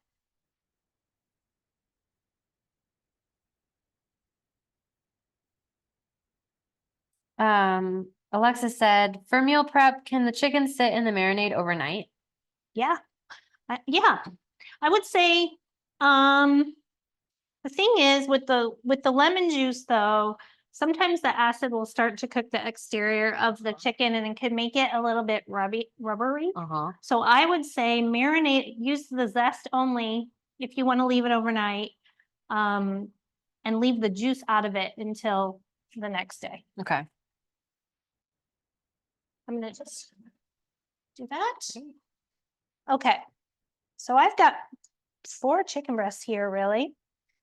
And I'm just gonna cut them once lengthwise, Okay. basically going for some large cubes. Okay. So about that big, About the size of the potato, the inch to 2 inch. inch and a half Yeah. kind of size. I mean, we're gonna get some funny pieces. Just gonna do that. I'm gonna leave this piece Together. Yeah. like that and I'll just fold it. Cool. Great. So just kebab size. That makes sense. Mm-hmm. Would you do this with beef or anything like that? Not with this marinade. Okay. Probably not. It's kind of a fresher, lighter marinade. I think mhm. beef needs something a little stronger. Mhm. The main thing about cutting your chicken is you need to make sure all the pieces are relatively the same size so it cooks evenly, okay? So, Mhm. Oh yeah. So some people are modifying with tofu. So Uh-huh. could you give Laura said, could you give suggestions or modifications for the tofu? sure. So what did you They put got in there? firm, Firm. or extra firm. Let's see. They just got, yeah, extra firm tofu. Okay, great. So go ahead and drain your tofu in the block and then, you're gonna wanna pat it dry. And then you're just gonna cut it into large cubes. Great. Okay.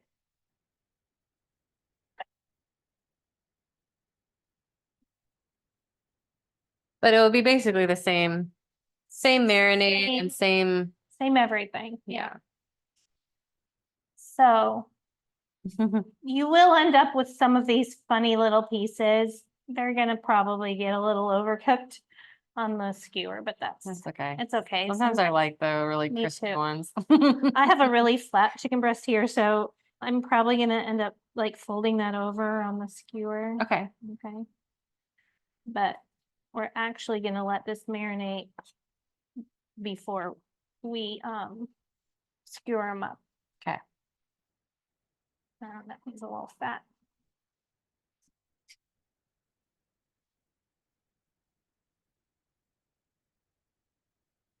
Is anybody gonna grill their chicken? Or tofu? Yeah. Okay. All right. So this is all just gonna go into the marinade. Okay. And then since my hands are already full of chicken, I'm just gonna use my hands to mix this together.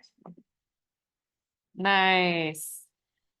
Veronica went to start her coals for chicken. That's exciting. Good That's gonna be job. extra delicious. Yes. Looks like the perfect amount for the marinade. Okay. Yeah, it came out right. Mm-hmm. So now obviously we have to wash our hands and get rid of all of our chicken contaminated items. So Get this for you. thank you.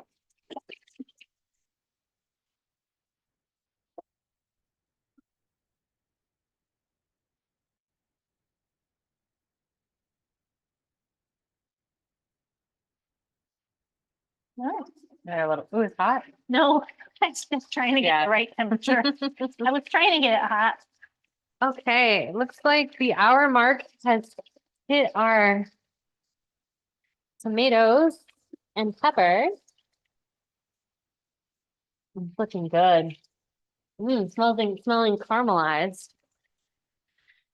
Our skin's getting a little darker on our peppers.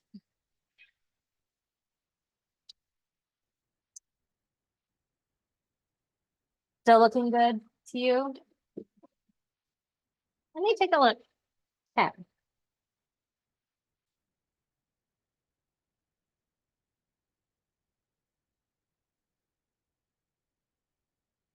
Maybe now is a good time to check your chicken.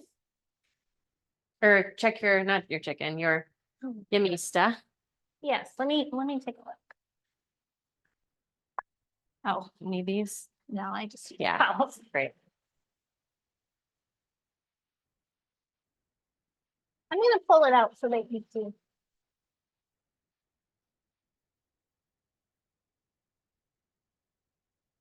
All right, so this oven we have is really hot. So we need more water for sure. Want, Let me get that little, this guy? yeah.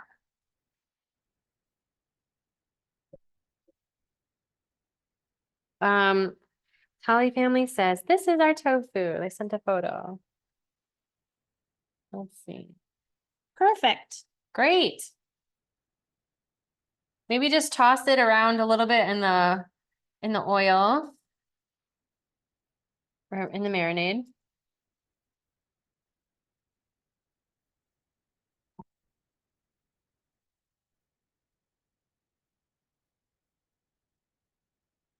Yeah, our oven is cooking. So We added, how much water did you add? Like I just maybe- poured it up to bring back the level back up because Okay. I added extra actually because we're getting a lot more evaporation in that oven. Mhm. So now if you can see my little rice that's on the top is kind of dry, right? Because it's poking out. So I'm just going to gently press that in a little bit.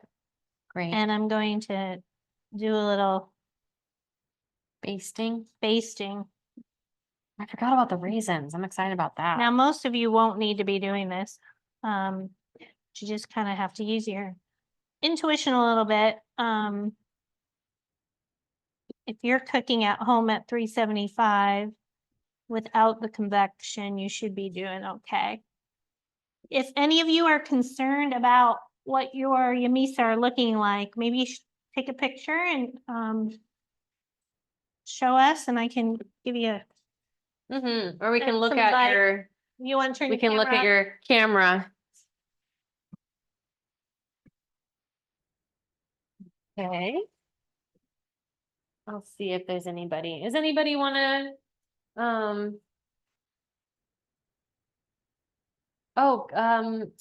Elisa's asking if, Elisa can give gas grill instructions outdoors for, For the chicken?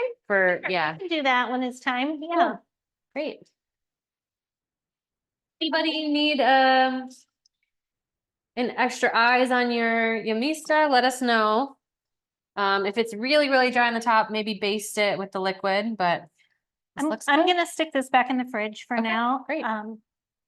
Great. Sorry, it's like a heavy door. Okay. All right. Okay, so now we're ready to cook off our zucchini. Okay. Okay, so the first thing we need to do is get everything set up. So I'm gonna be using this cast iron. Oh, is that? Actually, I'm gonna reserve that for the chicken. Okay. I have this one for the zucchini. Great. A large skillet. You can either choose to do this in one big batch, or you could do it in small batches, depending on the size of your pan, whatever fits really. Sounds good. And then we need a pair of tongs. Tongue tongs somewhere. I didn't bring my tongs. Okay, Not the best ones, but and then do we have more paper towels? we should, but let me see. Looks like no. Yeah, I have some napkins. Okay, great. So you're gonna need some paper towels or some paper napkins. Yeah, because we're going to get it, like when you fry anything. I usually have a plate ready and I line it with paper towels or napkins. Just to kind of, once I pull the zucchini out of the pan, that it can kind of drain a little bit. Okay, so we've got that. I'm gonna go ahead and turn this on. Okay, how high do you want it? So we want like a medium high heat.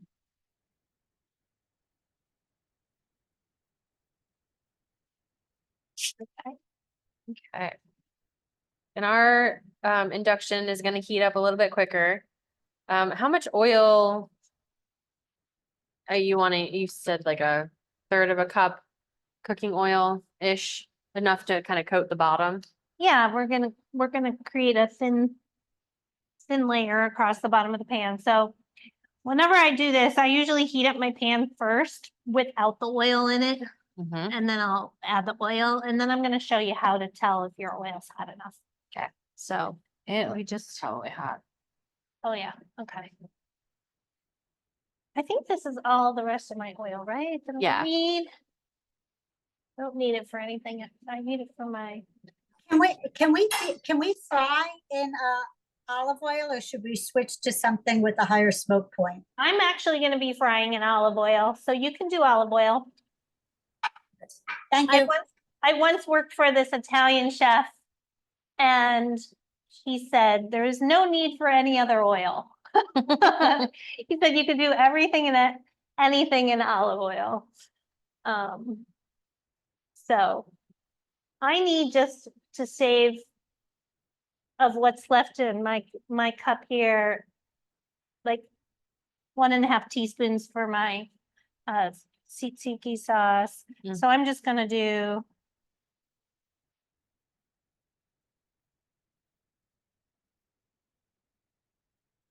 gonna mostly cover the pan. And I'm getting pretty hot here. So the way to test if your oil is hot enough is to dip a slice of the zucchini in, like put your toe in the water, but I'm not really hot enough yet. You can see it's not quite there. Yeah. You're kind of looking for the bubbles. I'm looking for bubbles. I'm looking to hear a sizzle. Even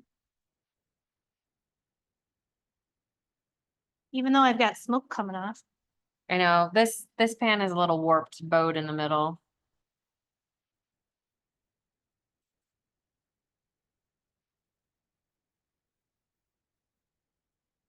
Oh, yeah, I've heard that too, Alexis. I put an end of a chopstick in oil to see if it's ready to go. She does that too. Yeah, sorry, Karen, I didn't see your comment. But it's similar to what Elisa had asked. We're gonna use the olive oil. Would you recommend any other oil if they had it? Grapeseed oil or avocado oil, vegetable oil. I mean, whatever you want to use is fine. Okay, I'm getting a lot of smoke, so I'm gonna go here. Just gently set them in. You can use tongs if you prefer. Okay. And you're just gonna fit as many can, comfortably fit in there. Right. I think I'm gonna be able to get almost all of mine in. Now I can tell it's a little hot. I'm just turning it down a skosh. Yeah, I'm a little hot, so Okay. I'm gonna slide it off.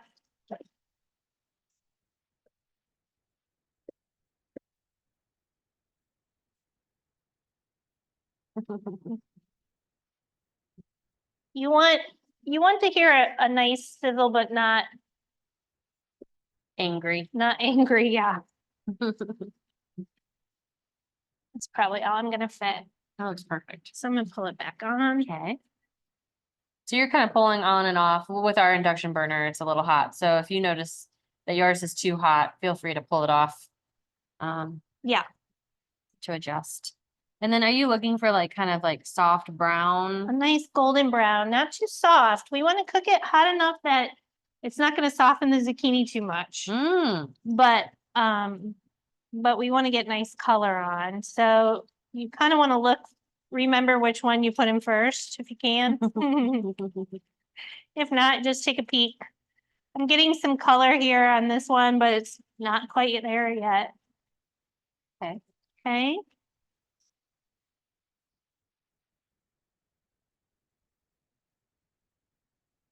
I fit all of my zucchini in except 2 slices. Great. So I love the idea of zucchini chips. It's possible you might go a few minutes over with cooking our chicken, but it won't take too long. We're at about Where are we at? 10 till. Oh. Okay. Okay. Basically just these zucchini chips, and then we're skewering our chicken and Mm-hmm.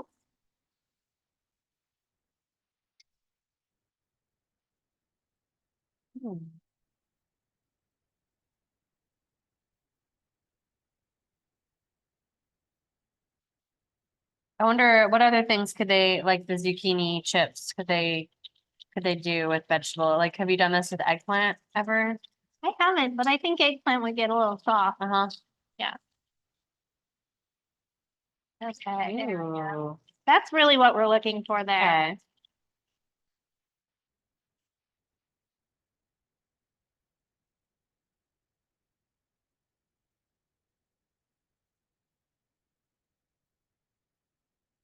That center is bowed, so it's gonna cook faster. Okay. Yeah.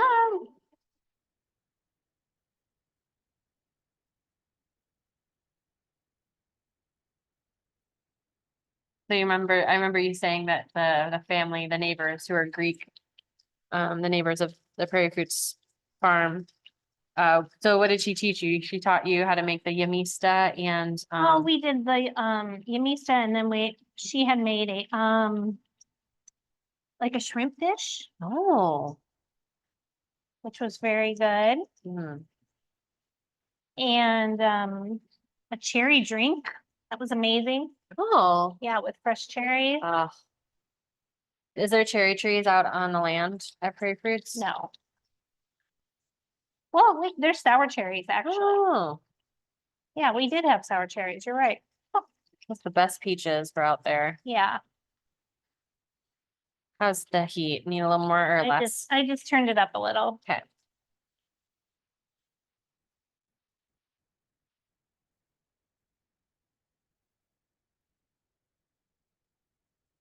Good. Everybody sauteing or frying their zucchinis? You're just wanting to go for that kind of bubbly brown. Yeah, like this one and this one look really good. Mm-hmm. This one was a little light. Mm.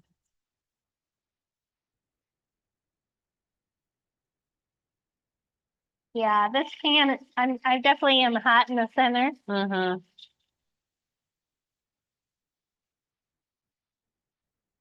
This one's done. Okay. And then we've got that pan with the napkins on it. Ooh, that smells good. I think it's the Yeah. flour too. Mm.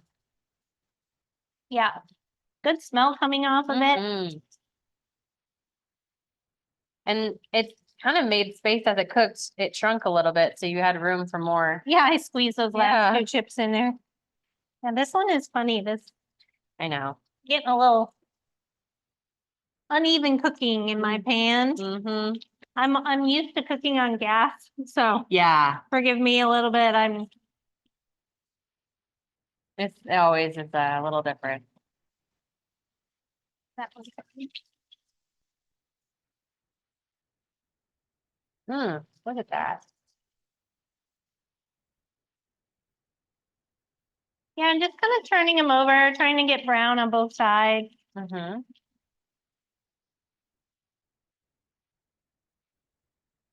Okay. So then when the ones that come out, you can add a little salt to them if you wish. But then I just kind of take a scoop of the potato dip and put it right on top.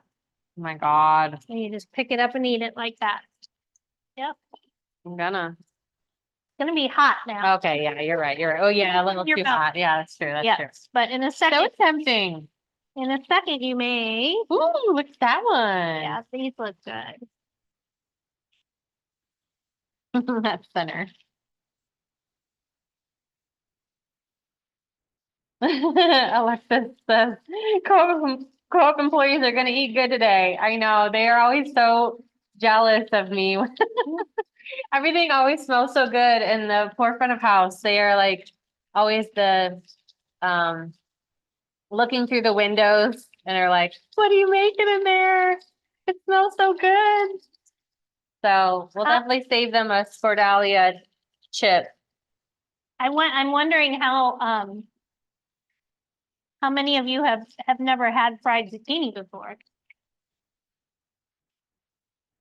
Yeah, let us know. I'm really excited for you. It won't be your last time.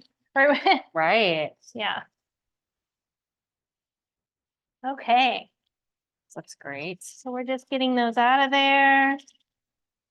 My last few. Alexa says, I'm pretty sure I've had zucchini in every conceivable form. Uh-huh. Good job. Okay, so as those are finishing up, we're gonna go ahead and talk about our skewers a little bit. Okay. So these skewers that the co-op put in there are pretty long. And so you want to, depending on the size pan, if you're on the grill, don't worry about the length of the skewer. Okay. Okay, if you're inside and you're gonna use a pan like I am, obviously the skewer has to fit in the pan. So mine are a little long, so I'm gonna cut off a couple of inches. I just do that by just cutting a notch. And then just cracking. Oh, Yeah. great. Yeah. So you're using like a little serrated paring knife to just notch it and then snapping it. Yeah,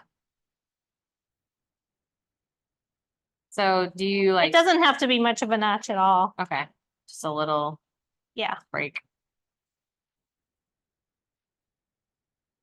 thanks, Sarah. Mhm. In my left hand. Okay, Great. Yummy. You think done or on the Done. other side? they're done. Okay, look at our amazing zucchinis. They look beautiful and like crackly. I'm gonna do that flour trick because I've done zucchinis before, but I've never like kind of floured them. Okay. So I'm excited about that. So I'm gonna put my pan on now Okay. get that warming up. It's about the same temperature that you had before, or okay. It's gonna be definitely medium high. Okay. Okay, so all of our zucchinis are done. Okay, And I then guess I needed oil to cook my chicken in, which I can use some of the same oil. okay, great. Yeah, We've got a little more. We probably have more under here if you need. okay, Um, that should be good. we might be reusing, we've got a little more oil, but you might be able to reuse some of the oil from your zucchini. Mm-hmm. So I'm gonna start skewering the chicken. So you just want to go right down the middle. Right? And then what would be a tip for cooking? Oh, you're folding in half for some of them. Yes, and then you want to leave space in between. Don't smash these really tight, especially with chicken. Oh, I always smash them. That's good. That way they cook all the way through. Well, yeah, you don't want raw spots in between. No. So we're just gonna skewer these up.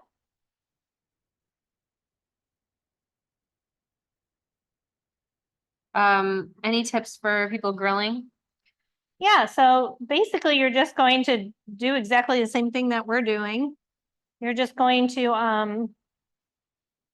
would probably on your gas grill have one side that is hotter than the other side so that you can sear it off first, but then move it to a little bit colder side of the grill to make sure that they get cooked all the way through. So I'm putting about 6 pieces on each skewer. Okay. I really like the tip about putting a little bit of a space between the chicken. Yeah, I mean, you can put peppers in between the chicken or you could use the rest of this onion if you want.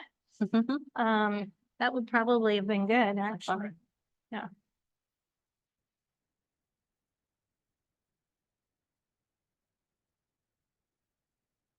Beautiful. Mhm. We might have given you more skewers than you need, but we had plenty.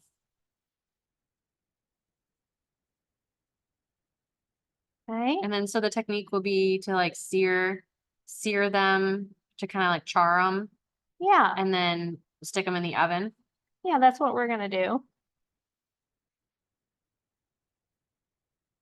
I mean, alternatively, if I was at home and I had my grill pan, I could do my grill pan on kind of a lower heat, Mm-hmm. you know, and just All the way through. cooked them all the way through in my grill pan. They're just not gonna sit really evenly in there, so Yeah. that's why I would probably choose to put it in the oven for this time. Should I check the peppers and tomato at all, or I think good? That's Um, good. For me to bring it out for you. Sure. Let's take a look at our tomatoes.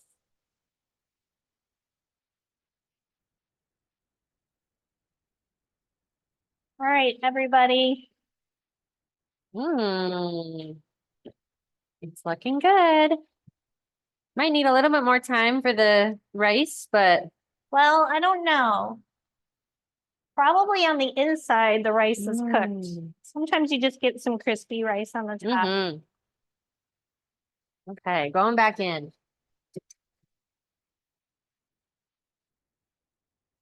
All right, everybody. For future dinners, could you just sear slash saute the chunks and not bother with the skewers? You sure can. You can leave the chicken breast whole. Oh, yeah. Yeah, that's even easier. Okay. So I have kind of a half.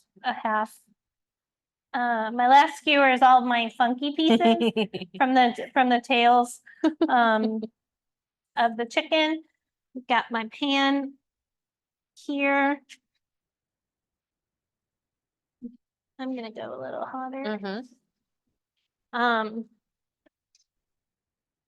No, you're certainly not gonna use that much oil with this. Just enough to kind of wet your pan a little bit. Anna sent a picture and she said, enjoying, thank you so much. One dish still in the oven, but we're enjoying. Oh, I'm good. so glad. The photo looks great. Okay, so we're ready here. This sizzle is nice. A nice sizzle. Oops, sorry. I'm trying to get that camera back on for you.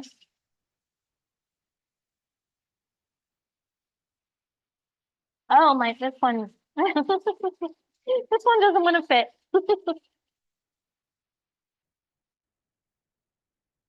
So you look into just like, I want to hear it cooking.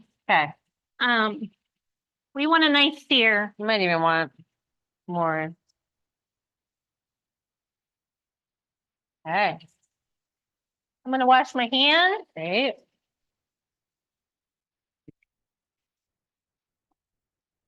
Yum, yum, yum. I might have to try this Skordalia.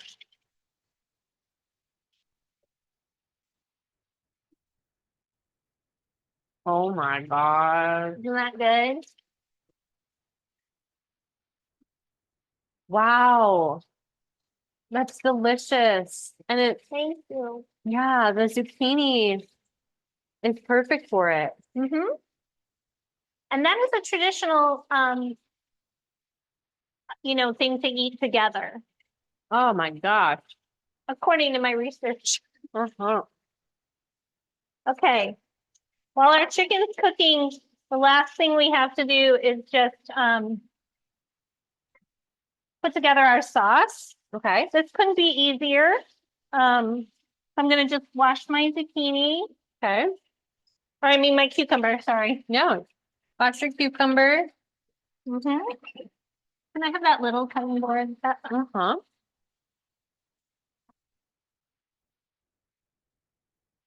Okay, So this is for the tzatziki. yeah. I take off the ends because they're bitter. Yeah, I noticed Okay. that. We've got our cucumber, we have our garlic. Got 1 clove of garlic. Okay. We're only gonna really use half of it. I mean, if you like garlic, you can use more. And then we're gonna use half a lemon this time. Okay. Okay. Checking our chicken. Nice golden brown. Mm-hmm. We're just flipping them. Yeah, we're just turning them over as they get. If they're sticking, they're not seared enough. Okay. So they should free up really easy. Cool. Okay. So I have, yeah. I have a box grater here that I'm gonna use for the cucumbers. Got half a lemon, a clove of garlic, and I'm gonna get my yogurt.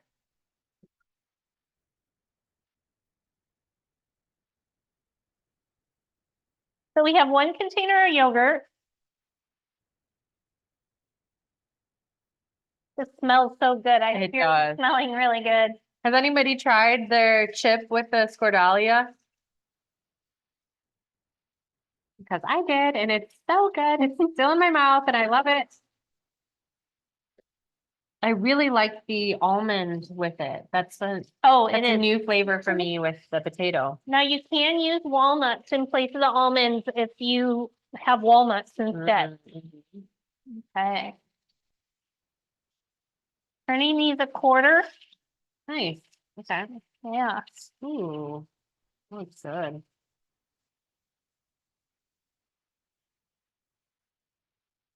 Okay. So quarter flip. Quarter flip.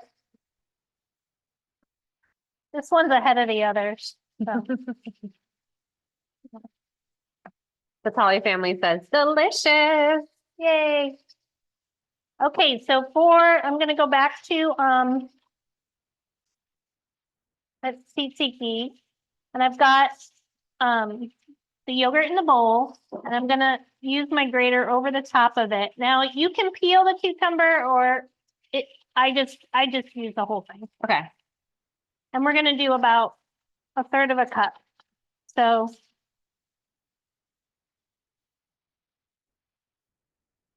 Elise said, lots of Skordalia. Give us hints for serving the rest when zucchini is finished. okay.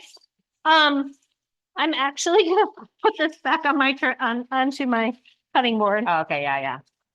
Need more stable. It's a bigger one than I'm used to. Yeah. Mine at home is smaller. Anna says, super scrumptious. Alexis says, LOL, gonna bathe in that Skordalia. And then the Tolly family said, we air fried our zucchini. Oh, That's really clever. yeah. Now, do you squeeze the cucumber before you put it in? I don't. Cool. Yeah. So I'm trying to read my direction. I never cook from recipes, so I apologize. Oh. Yeah. So it's like about a half a cucumber. That's Yeah. amazing. You don't have to be exact on the amount here. Mhm. Use your ears when you cook. You can, Hear 'em. a big part of cooking is your is the way things sound. These are all browned up on all sides. So you can either transfer them to a cookie sheet, throw them in the oven if you've got more skewers to cook. Or we can just put this in the oven, and what you're looking for is for it to be at least 165 degrees. The chicken cubes, or if you just want to do what I do, which is just take a piece off and cut into it and find out if it's cooked all the way through. Sounds good.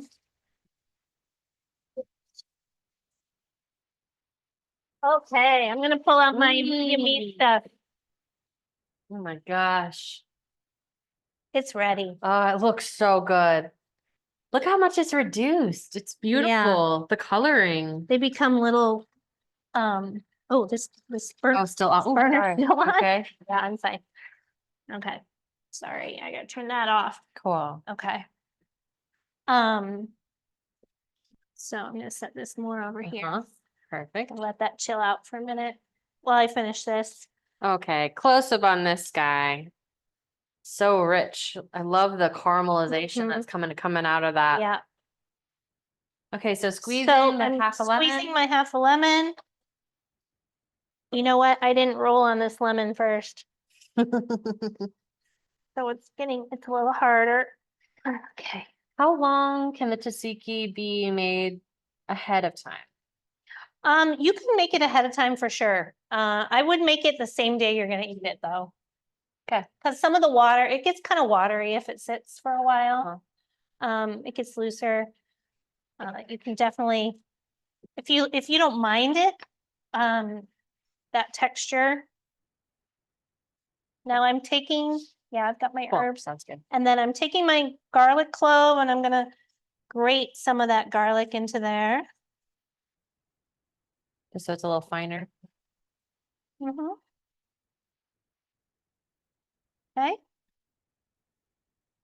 Right? splash of olive oil. Paul's asking, how do you serve the stuffed peppers and tomato? Yeah, I'll show you that in just a minute. Okay, salt, pepper, and then I have my remaining herbs. Just looks so good. I love the way the cucumber looks with the skin, you know, it adds a little Mhm. more color. And sometimes a lot of times actually, I won't grate the cucumber, I'll just dice it. So, Mhm. so I've got my 3 leaves of mint and I have my remaining dill. And I haven't washed my knife yet from the chicken, so Yeah, I'm gonna grab yours, yeah, Sarah. great. And I'm just gonna roll these up again. And chop. It's beautiful. How long do we want typically the chicken to be in there for? It's probably only gonna be 5 or 6 minutes. Okay. It all depends on how long it took you to sear all sides. Mm-hmm. So if you were doing it like I was, it's probably gonna be done in about 5 minutes. Cool. Okay, so in go the herbs. Yum. Stir that up. So yummy. That looks amazing. You're gonna wanna taste it for salt and pepper again. Mm. I love tzatziki. It's one of my favorite Mm-hmm. dips. I always at the Greek restaurants ask for extra tzatziki. Okay, Wow, yum. Really fresh. I'm going to plate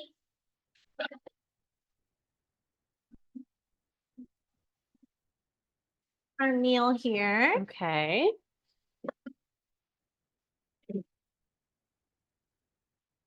I'm gonna guess that the chicken is probably Done. done.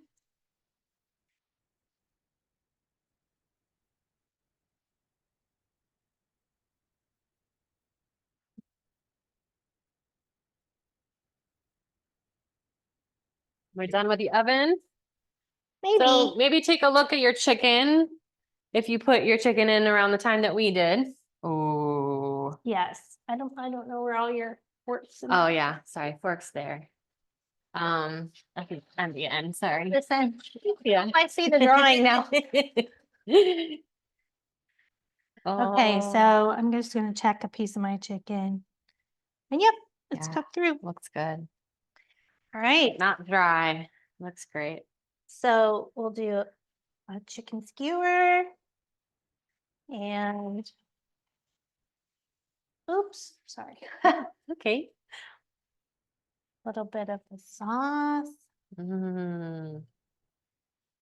Actually, this will probably look better like that. Nice. Ooh. It even has a little chicken juice, which is great. And Mhm. your tofu will probably look just as great. Yep. Now, these are pretty delicate, so I'm taking a big spoon to get them out of here. Mhm. They kind of get tricky.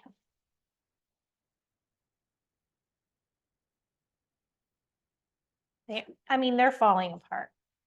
They're not winning any beauty contests, but they taste amazing. Oh gosh, look at those pine nuts. And the rice looks fully cooked. I'm guessing that your tomatoes are probably more intact. This oven was just burning. Yeah. Gorgeous. I And- love that little top on there. And then we have no.